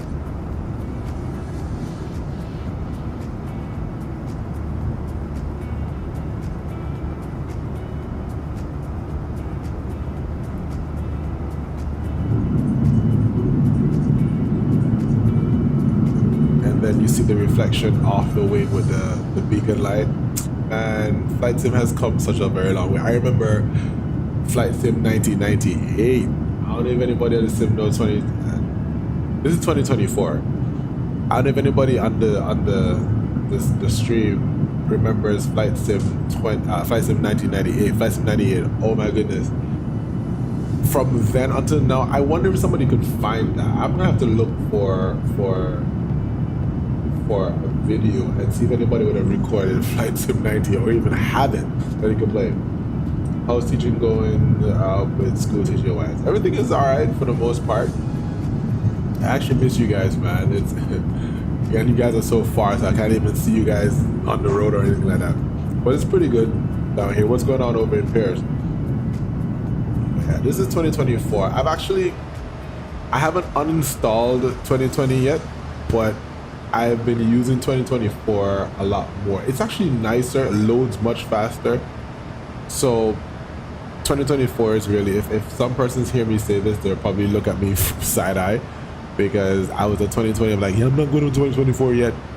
But I did say on my earlier streams that by the end of 2025 or early 2026, I would have taken on 2024. So now that PMDG has had the whole suite minus the 700, I don't care for the 700, I don't care for the 600 either. I have the 8 and the 9, and those are fine. The only thing I'm waiting for right now is the max from PMDG, and that will settle the 737 family for me. That would be it. Wasn't born yet, but I've seen some of the old sims. It's crazy how the sims have advanced. Yeah, it's wow. He said he hasn't born yet. He's trying to tell me that I'm old, man. Well, I am, but yeah, it was crazy, and there were ones before that as well that I don't even know about. But I was born with before and after some of those other ones, but I got into Flight Sim in FS98. Then it went over to FS 2000, FS 2002, FS 2004. Then went to FSX. Then of course you have X-Plane, and there was another one. Can't remember that one is right now. But you have X-Plane as well, and that too is another game changer for where it is from what it was. So X-Plane 12 right now is the new kid on that block. Then we have Microsoft 2020 taking over. Well, no, P3D. Then you have P3D 1, 2, 3, and then 4. And there's P3D 5, and I think there's P3D version 6 as well. But I moved from P3D version 4 over to 2020, and that was a whole learning curve. Then 2020, not 2024. The thing what I did for those persons who are using 2020 trying to do for 2024, they try to maintain there are some differences in terms of the names for the different controls, the different things that you could assign buttons to. So for different controls, the different assignments, their names slightly different from 2020 to 2024, but if you remember what you had in 2020, you can replicate it so you remain largely the same. So most of my things, my buttons that I would use in 2020, I use them in 2024. So if I were to fly 2020 right now, it wouldn't be too much of a difference because I'm utilizing the same thing. So it's not that bad. It's not bad. I'm just glad that I'm finishing with school this year. Yeah, I know that feeling, Jean-Pierre. Just a few more months, keep your head on and you'll be good to go. Just a few more months, man. So it's not bad, and I'm actually waiting to see what comes out next. I'm anxious to see what comes out next in terms of what they're gonna do for the sim.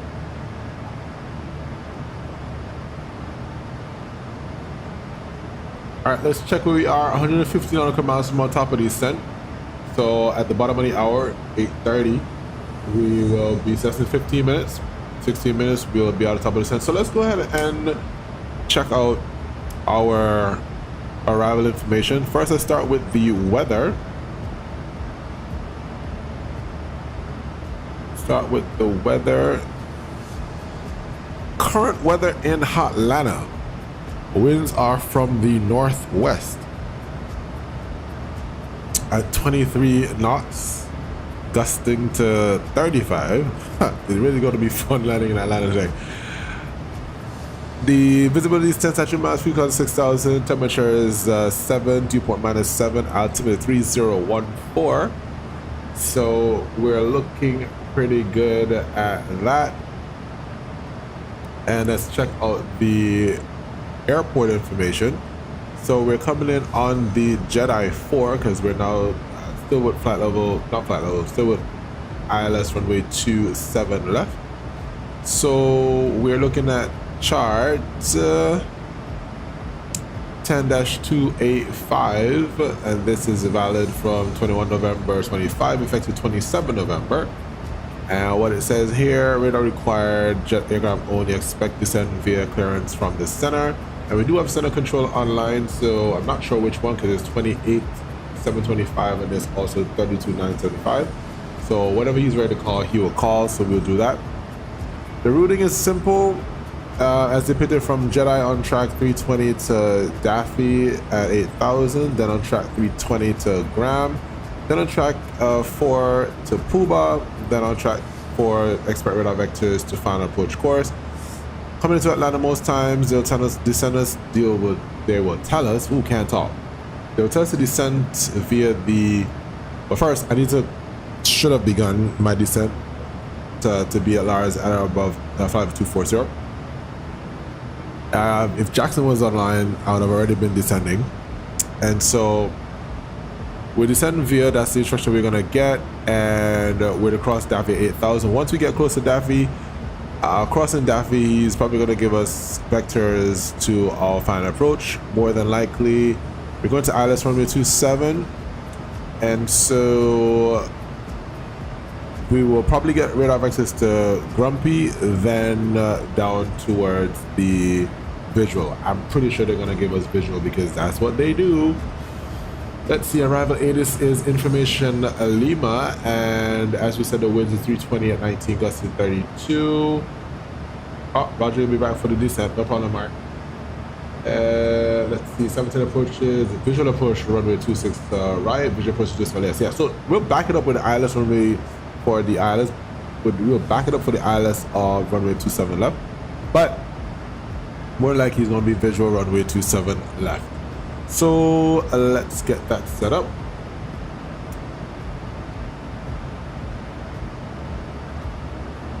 We are on 11-15, and so our approach is good. The localized affix is, the localized identifier is India Foxtrot Sierra Quebec 108.5. Final approach goes 275, and our decision height is 1199, and our MSA is 3100.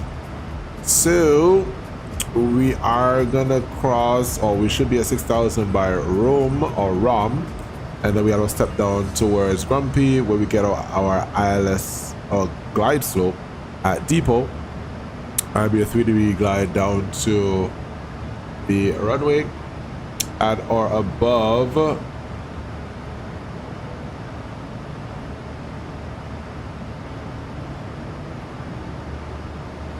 200 feet. If we don't see the runway, then we'll of course do an abort and go around.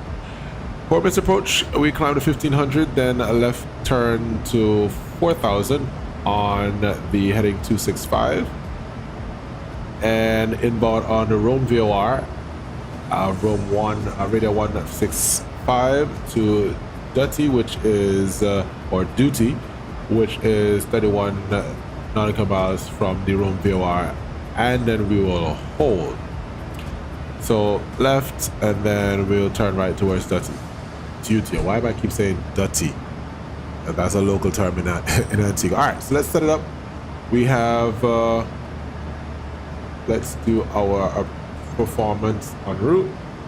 So ILS runway 27 left, all brake level 2, all operational, and we're gonna add +10 since the weather is acting there. So it's 310 at 23, So we'll plus 10 and we'll calculate that. And VREF is 156. So let's put 156 in the box. So 30 at 156. And then the Aylex frequency is a 108.5. So let's set that up 108.5. And 108.5 on the right side. And now we have 275 as our final approach course.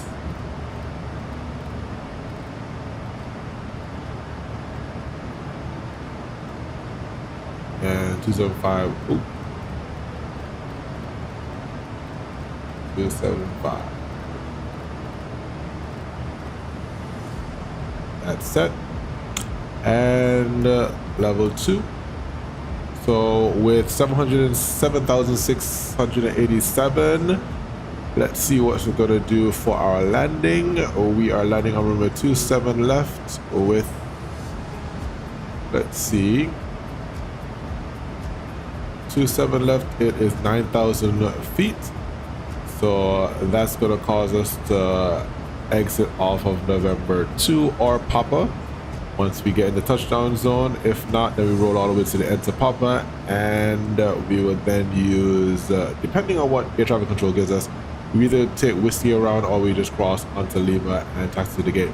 Our arrival gate is Delta 8, so we will taxi if we get off at November 2. We'll take Tango, cross that Tango, and make right on Lima, and then we'll take Lima down to 4 south, make the right, and then we go to Delta 8A or Delta 8, whichever one GSX is having available. All right, based on our approach,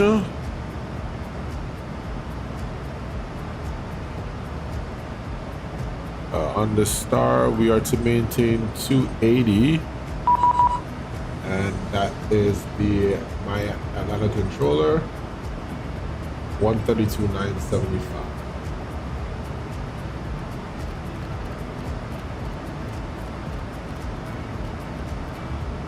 $132,975.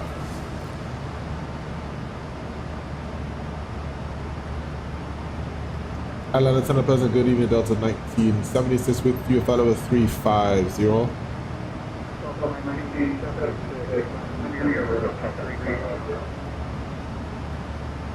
Right to radar contact. Great.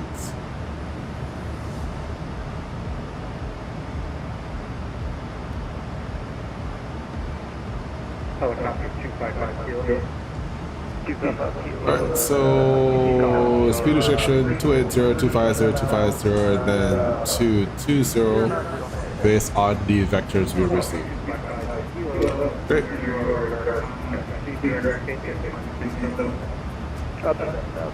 So for our descent, let's get the current winds. From 350, so the next altitude 34, then 23, then 14.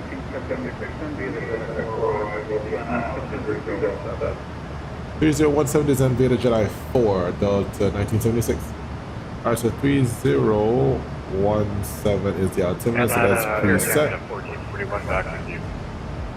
3014. Cool. And load the winds.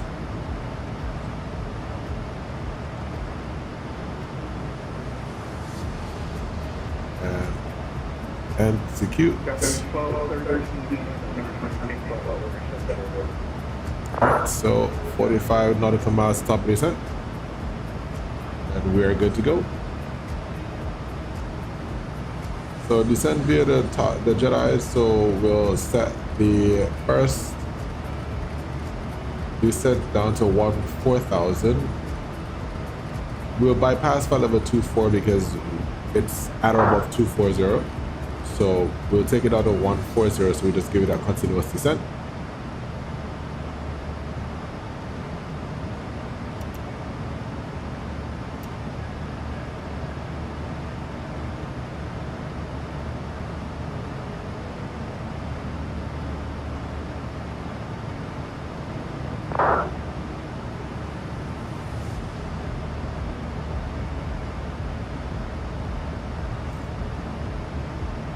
1462 back.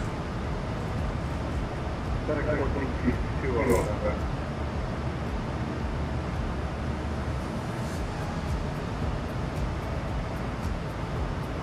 November 187 here, Bergs. 187 here, Bergs.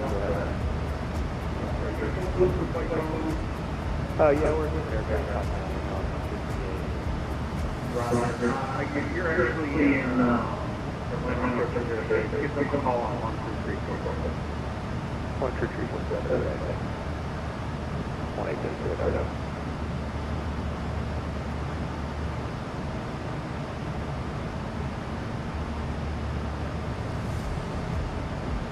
Air Canada 1441.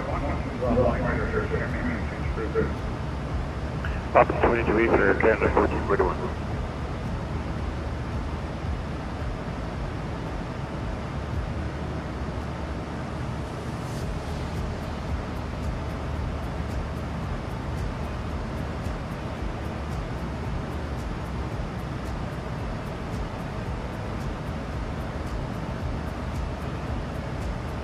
Delta 987 on Washington,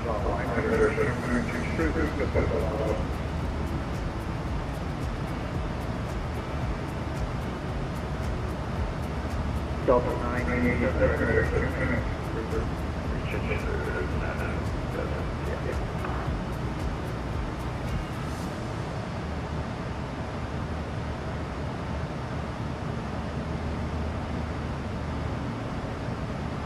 Yeah, take up kilo, a little bit higher, we're trying to get up to 7,000 for 9. Okay, 2.5 kilo, up to 9,000, about 8 kilos.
Alright, let's get some speed intervention here down to 0.79 just so that we don't have any overspeeding going on.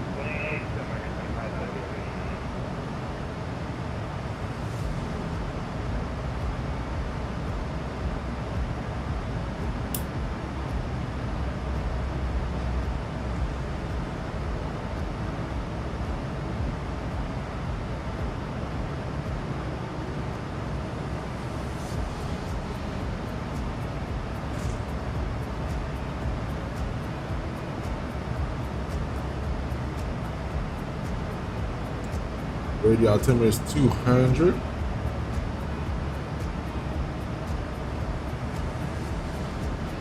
Or should I say barrel is 200?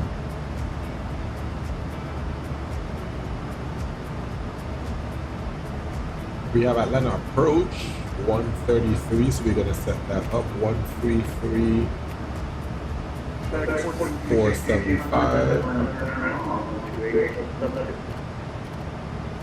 So we could quickly change to that. And we began our descent.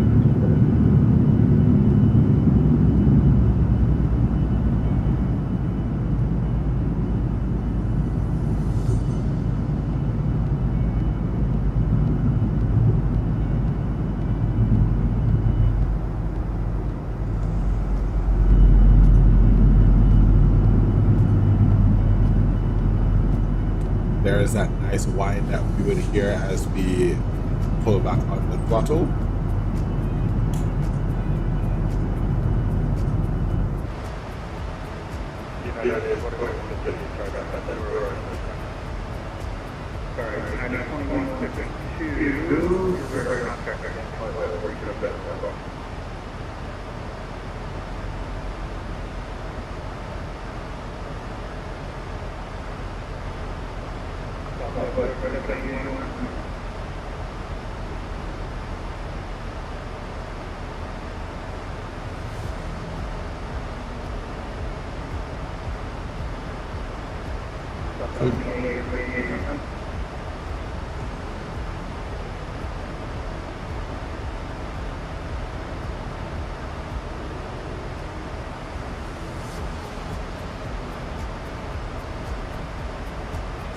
Atlanta A Center, beautiful sight 5715, outside. 10,500 for 16,000.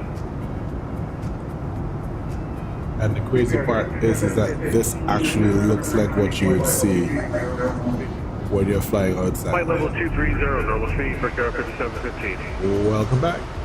Just started the descent.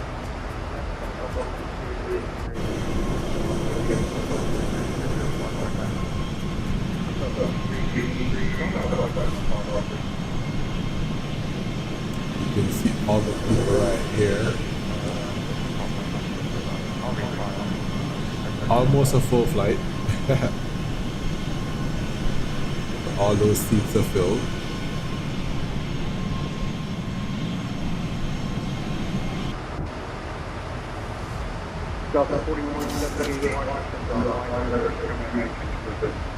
Alright, so I can remove the speed intervene.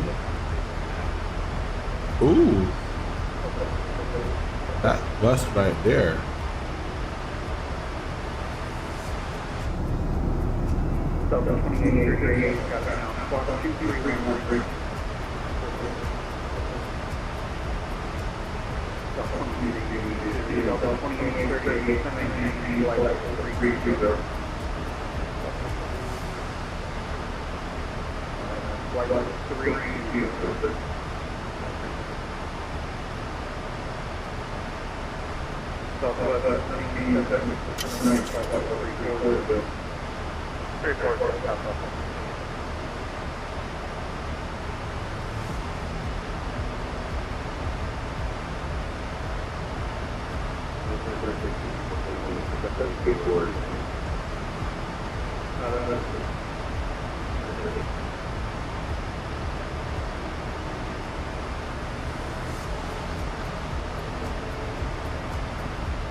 Once we pass through 18,000 feet, we will then do our descent checklist.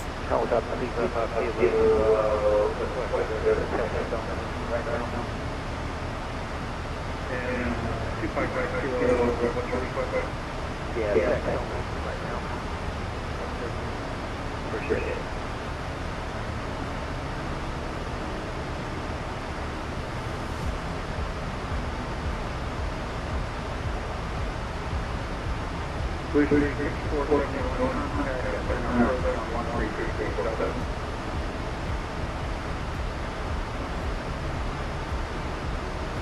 Lush 6471, contact approach on 133347.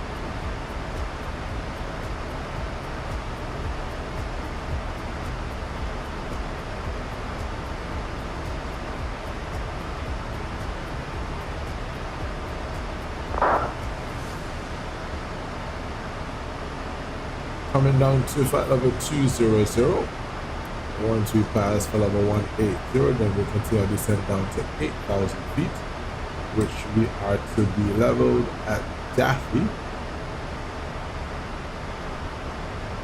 In the transition, we should now be descending, slowing to 280.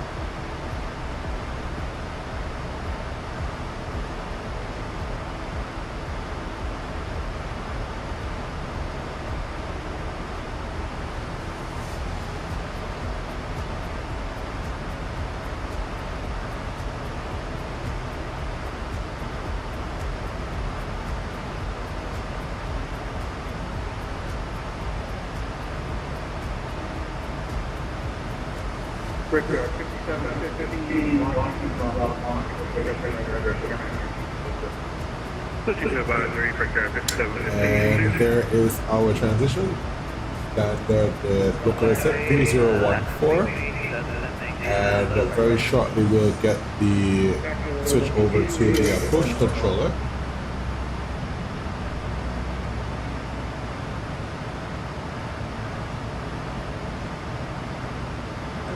I'll descend now to 8,000.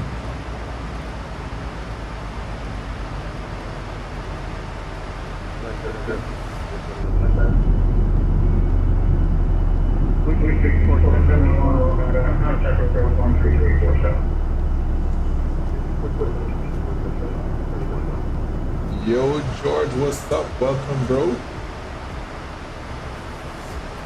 Very late, but hey, better late than never, right? Ah, no problem. That's all right. All right, so we begin slowing down to 280 now. Aircraft is leveling out so we can back off on that speed.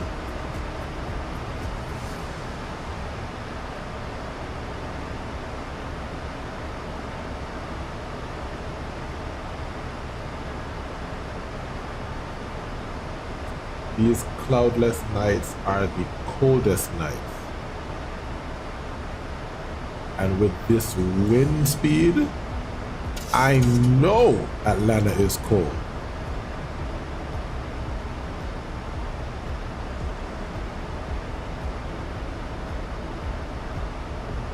Matter of fact, yeah, I should be asking you, George. What's going on over there? How cold is it? With them gusty winds, man. Southwest 3781. Jackets required. Of course, of course, of course. Of course.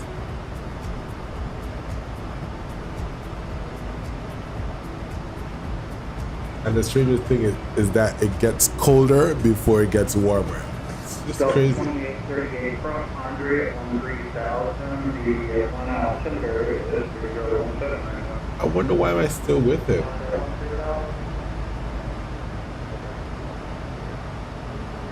I'm gonna hand me off now.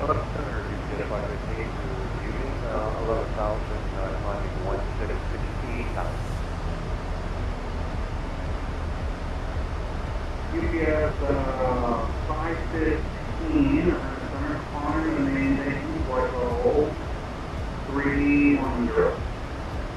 Up 310.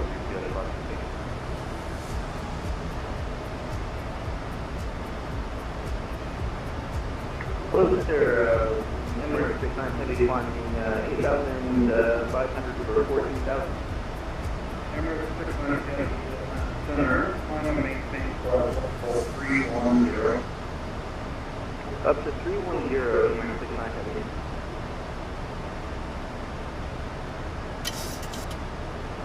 I'm not even gonna tell him anything. I don't want to know.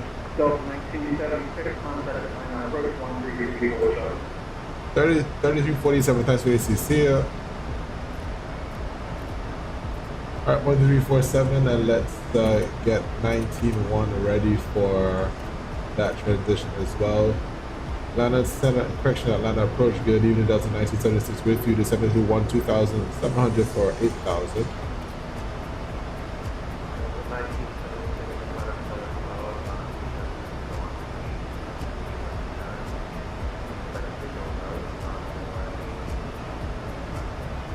Here's 013, we have Lima and expecting visual approach 4027 left, Delta 1976.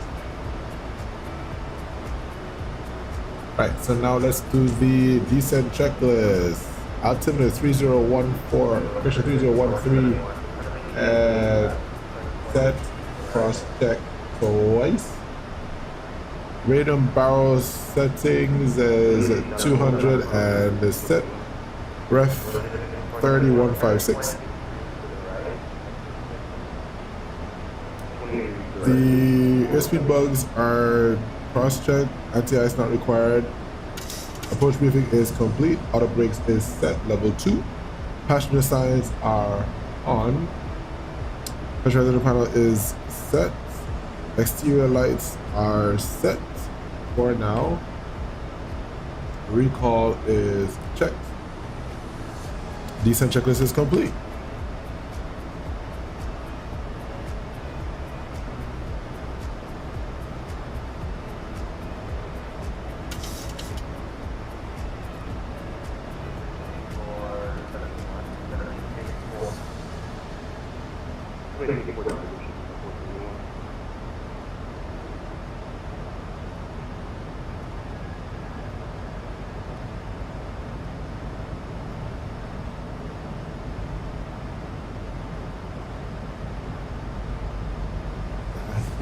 At 8,000. Right.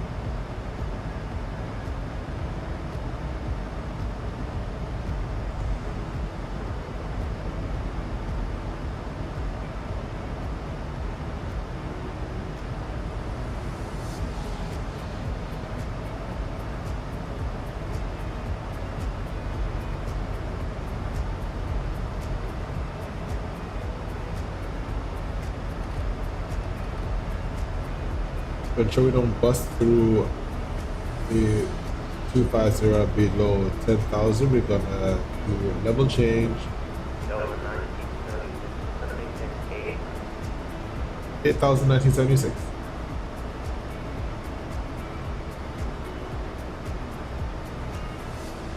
With these winds picking up and doing the most, we will just maintain 240.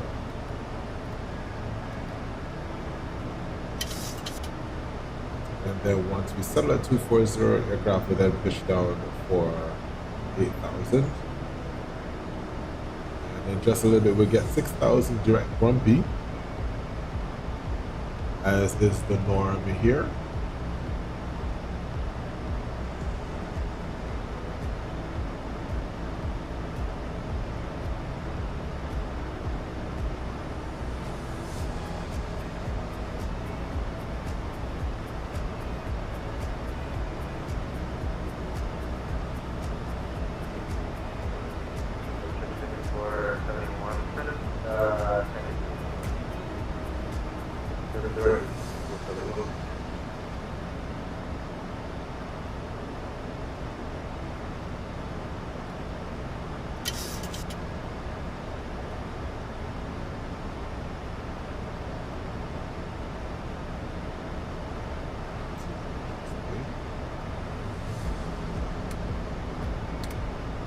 Delta 1936, flight present heading. Flight present heading, Vesta Citizen 1976.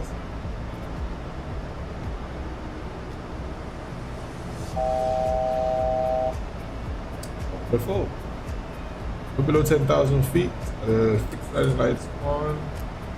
Switch continuous and wing lights coming on. Do we look like outside? Looking pretty good. You guys want on the local lights or no? Local lights on, local lights off, top.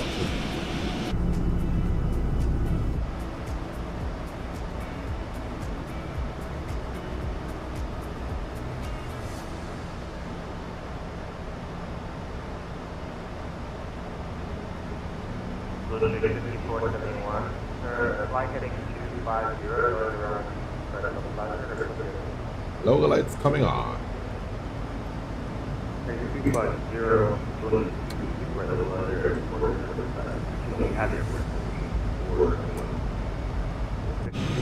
There we go. Skyteam is lit up.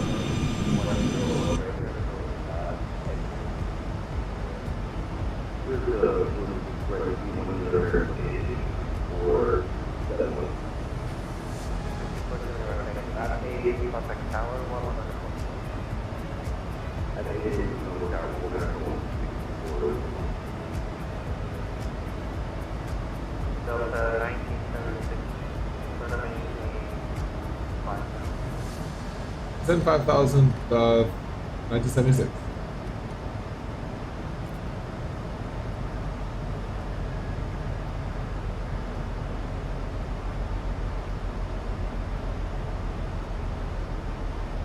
Delta 1976. 10 degrees. 10 degrees right, 1976.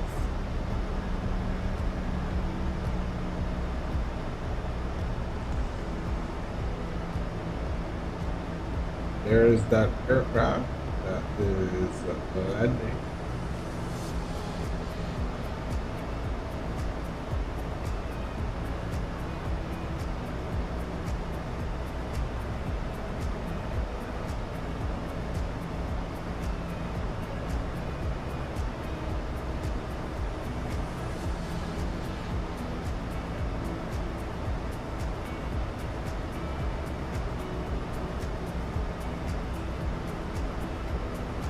Currently, we are 26 miles from touchdown. As the identifier is now active.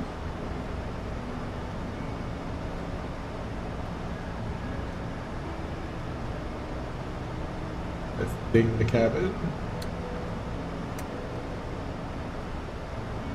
Approach. 3,1976.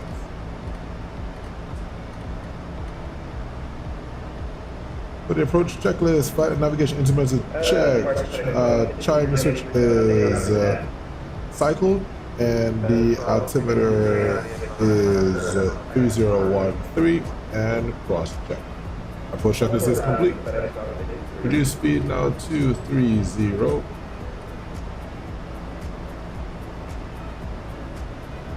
Let's help the airplane out by extending some speed brakes.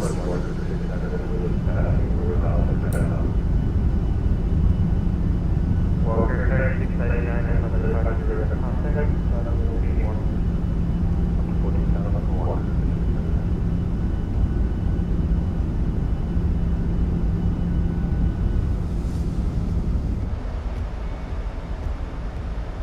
But I guess 1263 has contact.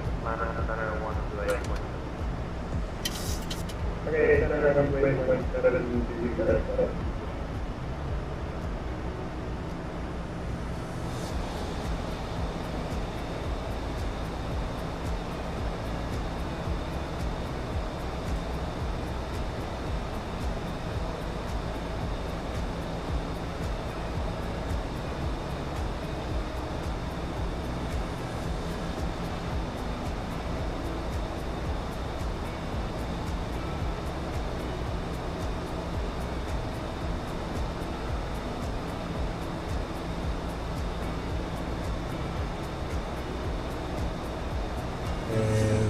We are, let's see, I didn't do this earlier, but normally I do this on the Airbus.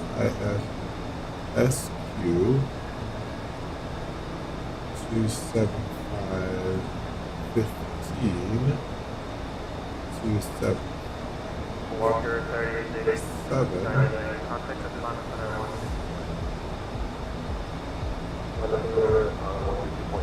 1. So by that 7 ring, I should be fully configured.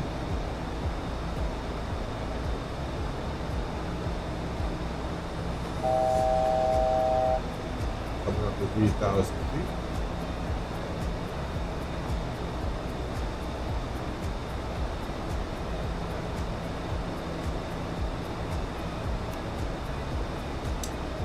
The speed now to 210.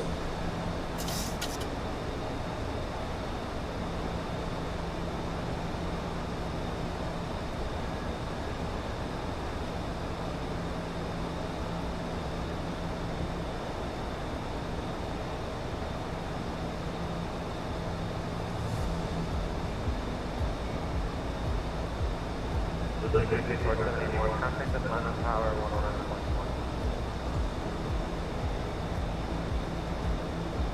111.1. 2500. Okay. So airfield is off to our left, and so the center will, the approach control is going to ask if we have a visual. We will. We continue flying, and then we'll just run the localizer for runway 27.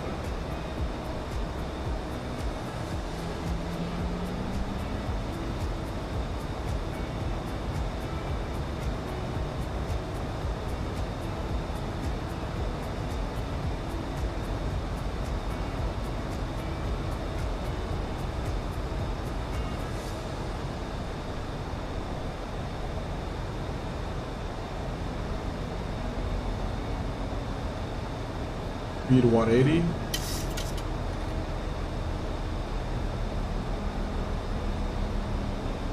And we go flaps 1.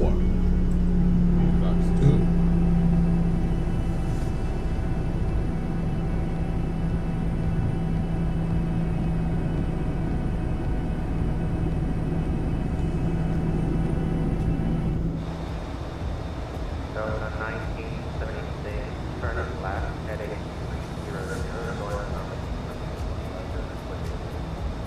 Left 300, John the localizer, and we have the field inside 1976.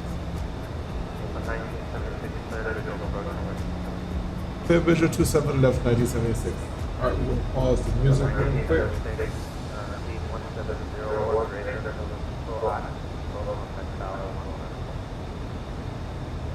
Speed 170 or greater to deeper contact tower 19-1. Thank you so much for this. Yes, 5. Yeah, I love the flat sounds. Yep, they're nice, they're nice, they're nice. Alright, so we're gonna switch over to the tower. We'll call him once we get to depot. Not sure why the plane wanted to do that. Top 5. That's 10. And we'll bug down. Delta 2501 out of 7, runway 6 months, Gear down.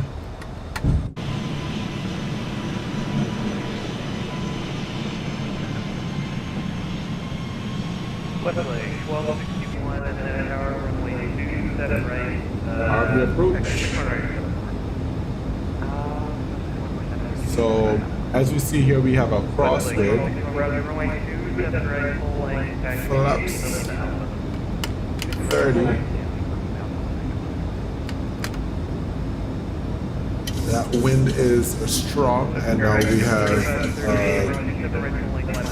that crosswind that's happening there. So we have, it's gonna be a crosswind. Let's see how this goes, man. Let's see if we can butter this. Atlanta Tower, President Good evening, Delta 1976 overhead depot on the Aylex. We are 7 miles on file. Delta 1978, Atlanta Tower, wind is 320 at 19, Delta 32, runway 27 left 32. Let's have some fun. Clear the land, 1976. Alright, clear the land, and let's get all of our lights coming on. Yes, sir. And we are good to go. Delta 331, runway 26 left, last way to expect about 3 minutes.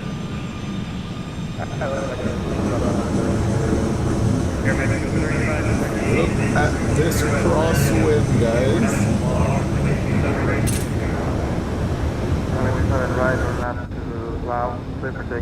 Let's see how we can grease this one.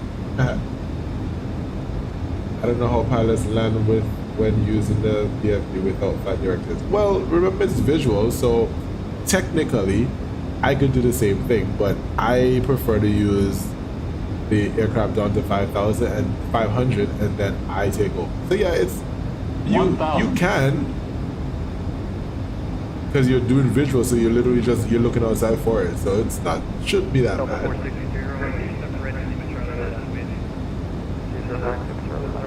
All right, let's see what's going on. Landing checklist. Landing gear down 3 green. The flaps 30 green lights. Speed brake is armed. Green lights. Start switches are continuous. The landing checklist is complete.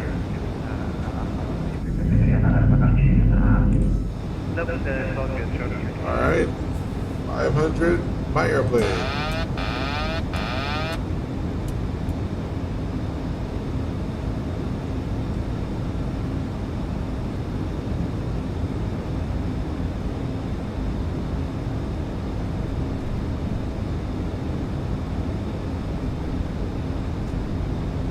Ooh, yeah, boy. Yeah, boy. 25 and 1 connect departure. Departure 100. Delta 50. 331, RNAV. 30. 20. 10. Woo! Delta 463, RNAV football. Average down. West like 1261, runway 2 right lane line waiting.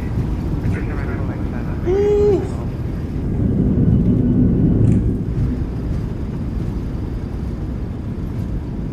Delta 1976, turn right lane, We're going to Delta 18, then turn right when able 1976. Delta 1976, roger, turn right on November and hold short runway 27 right at Tango. Turn right November and hold short to turn right Tango 1977. That should be Delta 8, not Delta 18. Roger. Woo! Woo! Woohoo! We are down, guys. We are down. Now, let me see where we are on the airport charts. Come on, come on, come on, come on, come on. Woo-wee! Sometimes I hate when this thing does this nonsense, man. Come on, come on. Airbag 3538, connect departure. Contact departure, Charmin, still 3538. So we turn right on Tango. 331, connect departure. Alright, pick up the airplane. And let's get the APU started.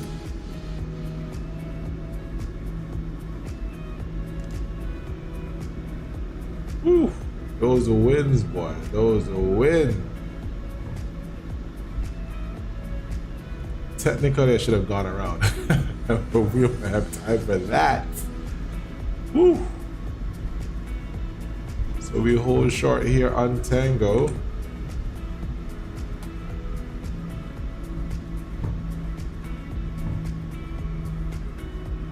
Westlake 1261, can you confirm your first RNAV waypoint? Westlake 1261, our first RNAV waypoint is long. Westlake 1261, thanks. Wind 320 19, gust 32, RNAV flaw, runway 27 right, clear for takeoff. RNAV flaw, runway 27 right, clear for takeoff, Westlake 1261.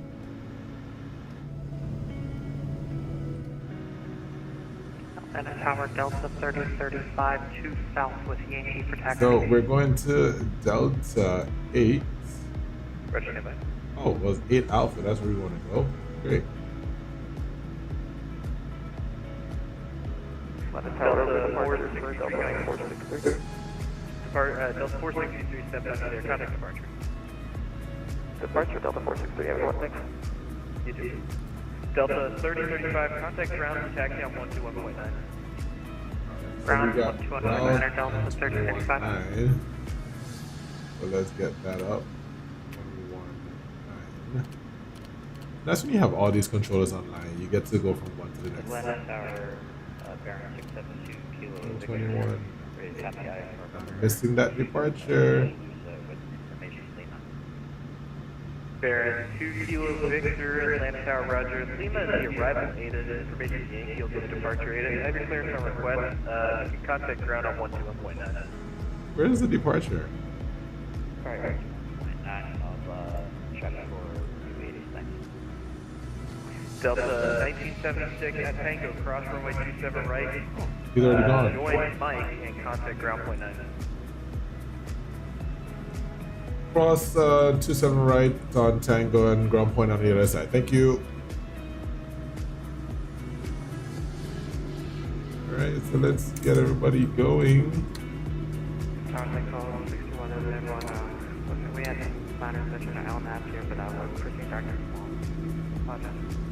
Westlake 1261 Roger, as long as you direct flaw now, you're good. Contact departure. Approaching, 9 left. Delta 1976 at Tango, cross runway 27 right turn Mike, contact ground point. Crossing, 9 Right left. turn micron. Right turn micron point 9. Good day.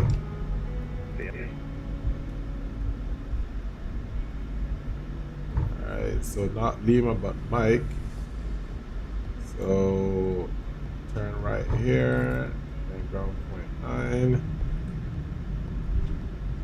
Ground Pleasant Green Delta 1976 Delta 8 Alpha is big. 1976 Atlanta ground, welcome taxi Mike to the ramp today. Mike to the ramp, good day. Alright, so lean up now.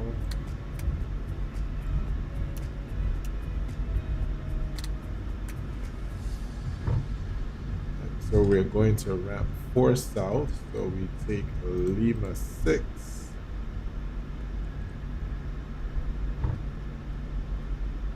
Delta 3035, monitor tower 119.1.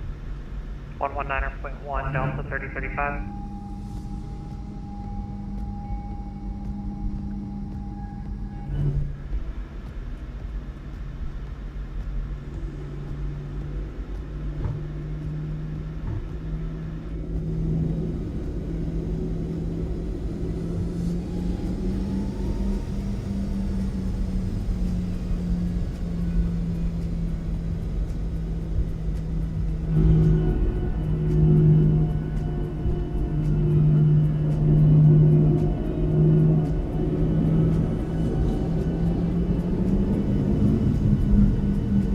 Giving you guys a little taste of them sounds real quick. 4 south is where we're going. We got 2 more turns to go.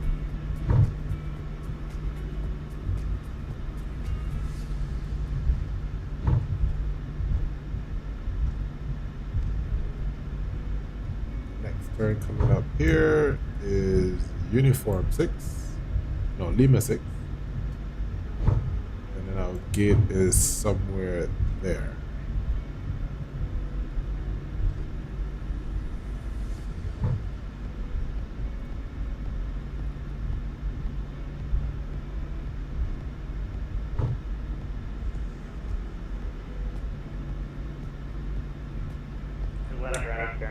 We're good on the east side, clear left, clear right.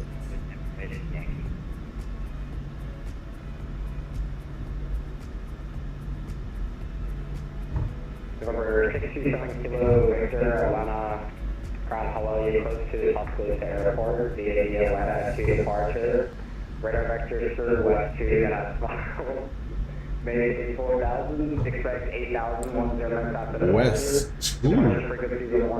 Haven't heard of West 2 in a while, boy. Alright, so our gate is right here where we see the lights. We can turn off our nose wheel lights.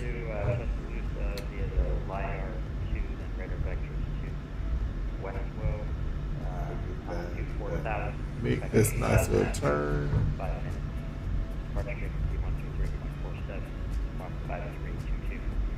There. 672 kilometers. Or 672 Kilo Victor, we got correct. You can expect runway 26 left for departure, advisor going to be taxi. Alright, I'll thank you.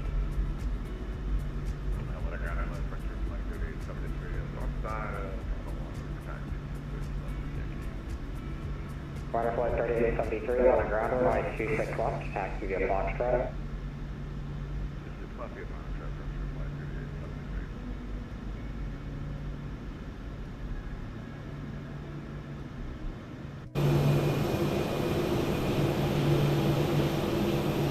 Totally off-setter, man. But that's alright. We're at the game. So parking brake is set. After that, checklist is exterior lights are set, engine start switches are off, flaps are up, speed brake is down, deterrent radar is off, transponder is set. And let's get the gens on the buses. The debut gen set. And so we can now cut off. And then from there you'll have a direct 2 hours and 10 minutes. Not bad. Seatbelt signs coming off. And let's run through the flow.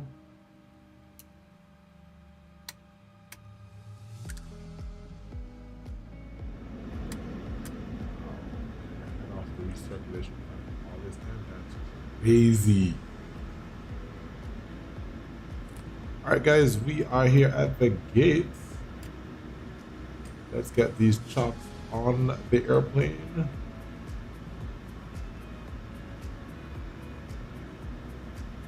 Set chocks, and let's get the aircraft deboarded.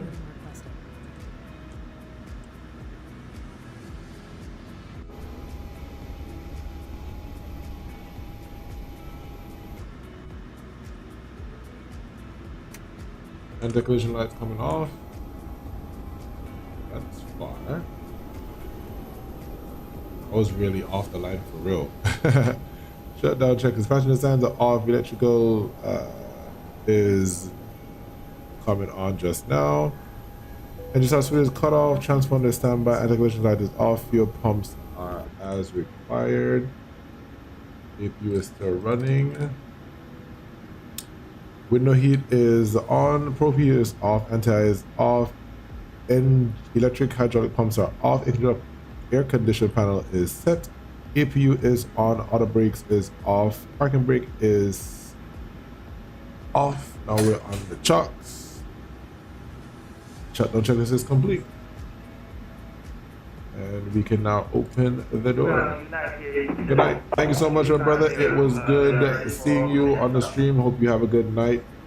Send some likes. And of course, if you haven't subscribed, ensure that you subscribe and hit the notification bell so you don't miss the next time we go live.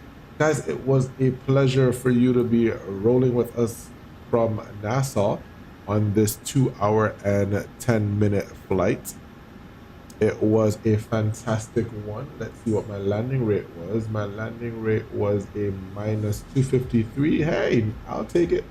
Not bad with the I'm not going to show you. Yeah, so minus 253 and landed 1,898 feet from the threshold, so pretty good. Not bad at all. Not bad at all. What happens when you're using frame gen? This doesn't want to move it. There we go.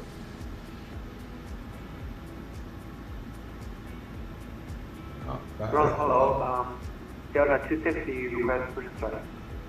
Radeon on control call taxi. Alright. So I'll take it. I will take it. Not bad at all. So guys, thank you so very much. It was lovely having you guys on board this evening as we flew the Skyteam from Nassau to its home base. As always, if you liked the content, ensure that you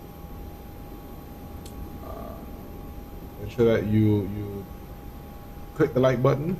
Of course, if you got to subscribe, it would really help the channel. Do appreciate it. And of course, The Discord is also available for you, so you can come and hang out with me on the Discord. If you do fly as well, you can send some pictures. Really nice atmosphere. And I hope that you enjoy the rest of your week. I don't know the next time that I will be online. My schedule is very wonky at the moment, so it's whenever I get the opportunity. Hopefully I can get at least one other stream in this week. The last flight that we did was in an Airbus. Many folks said that they wanted the 737, so we're in the 737 today. We'll see what happens come the next stream. All right, have a fantastic week, guys. On to the very next time. Take care and good night. Atlanta Ground, Farron 672 Kilo Victor, ready taxi to runway 27 left. 672 Kilo Vector, runway 26 left, taxi via Alpha, hold short of 26 right at the approach end.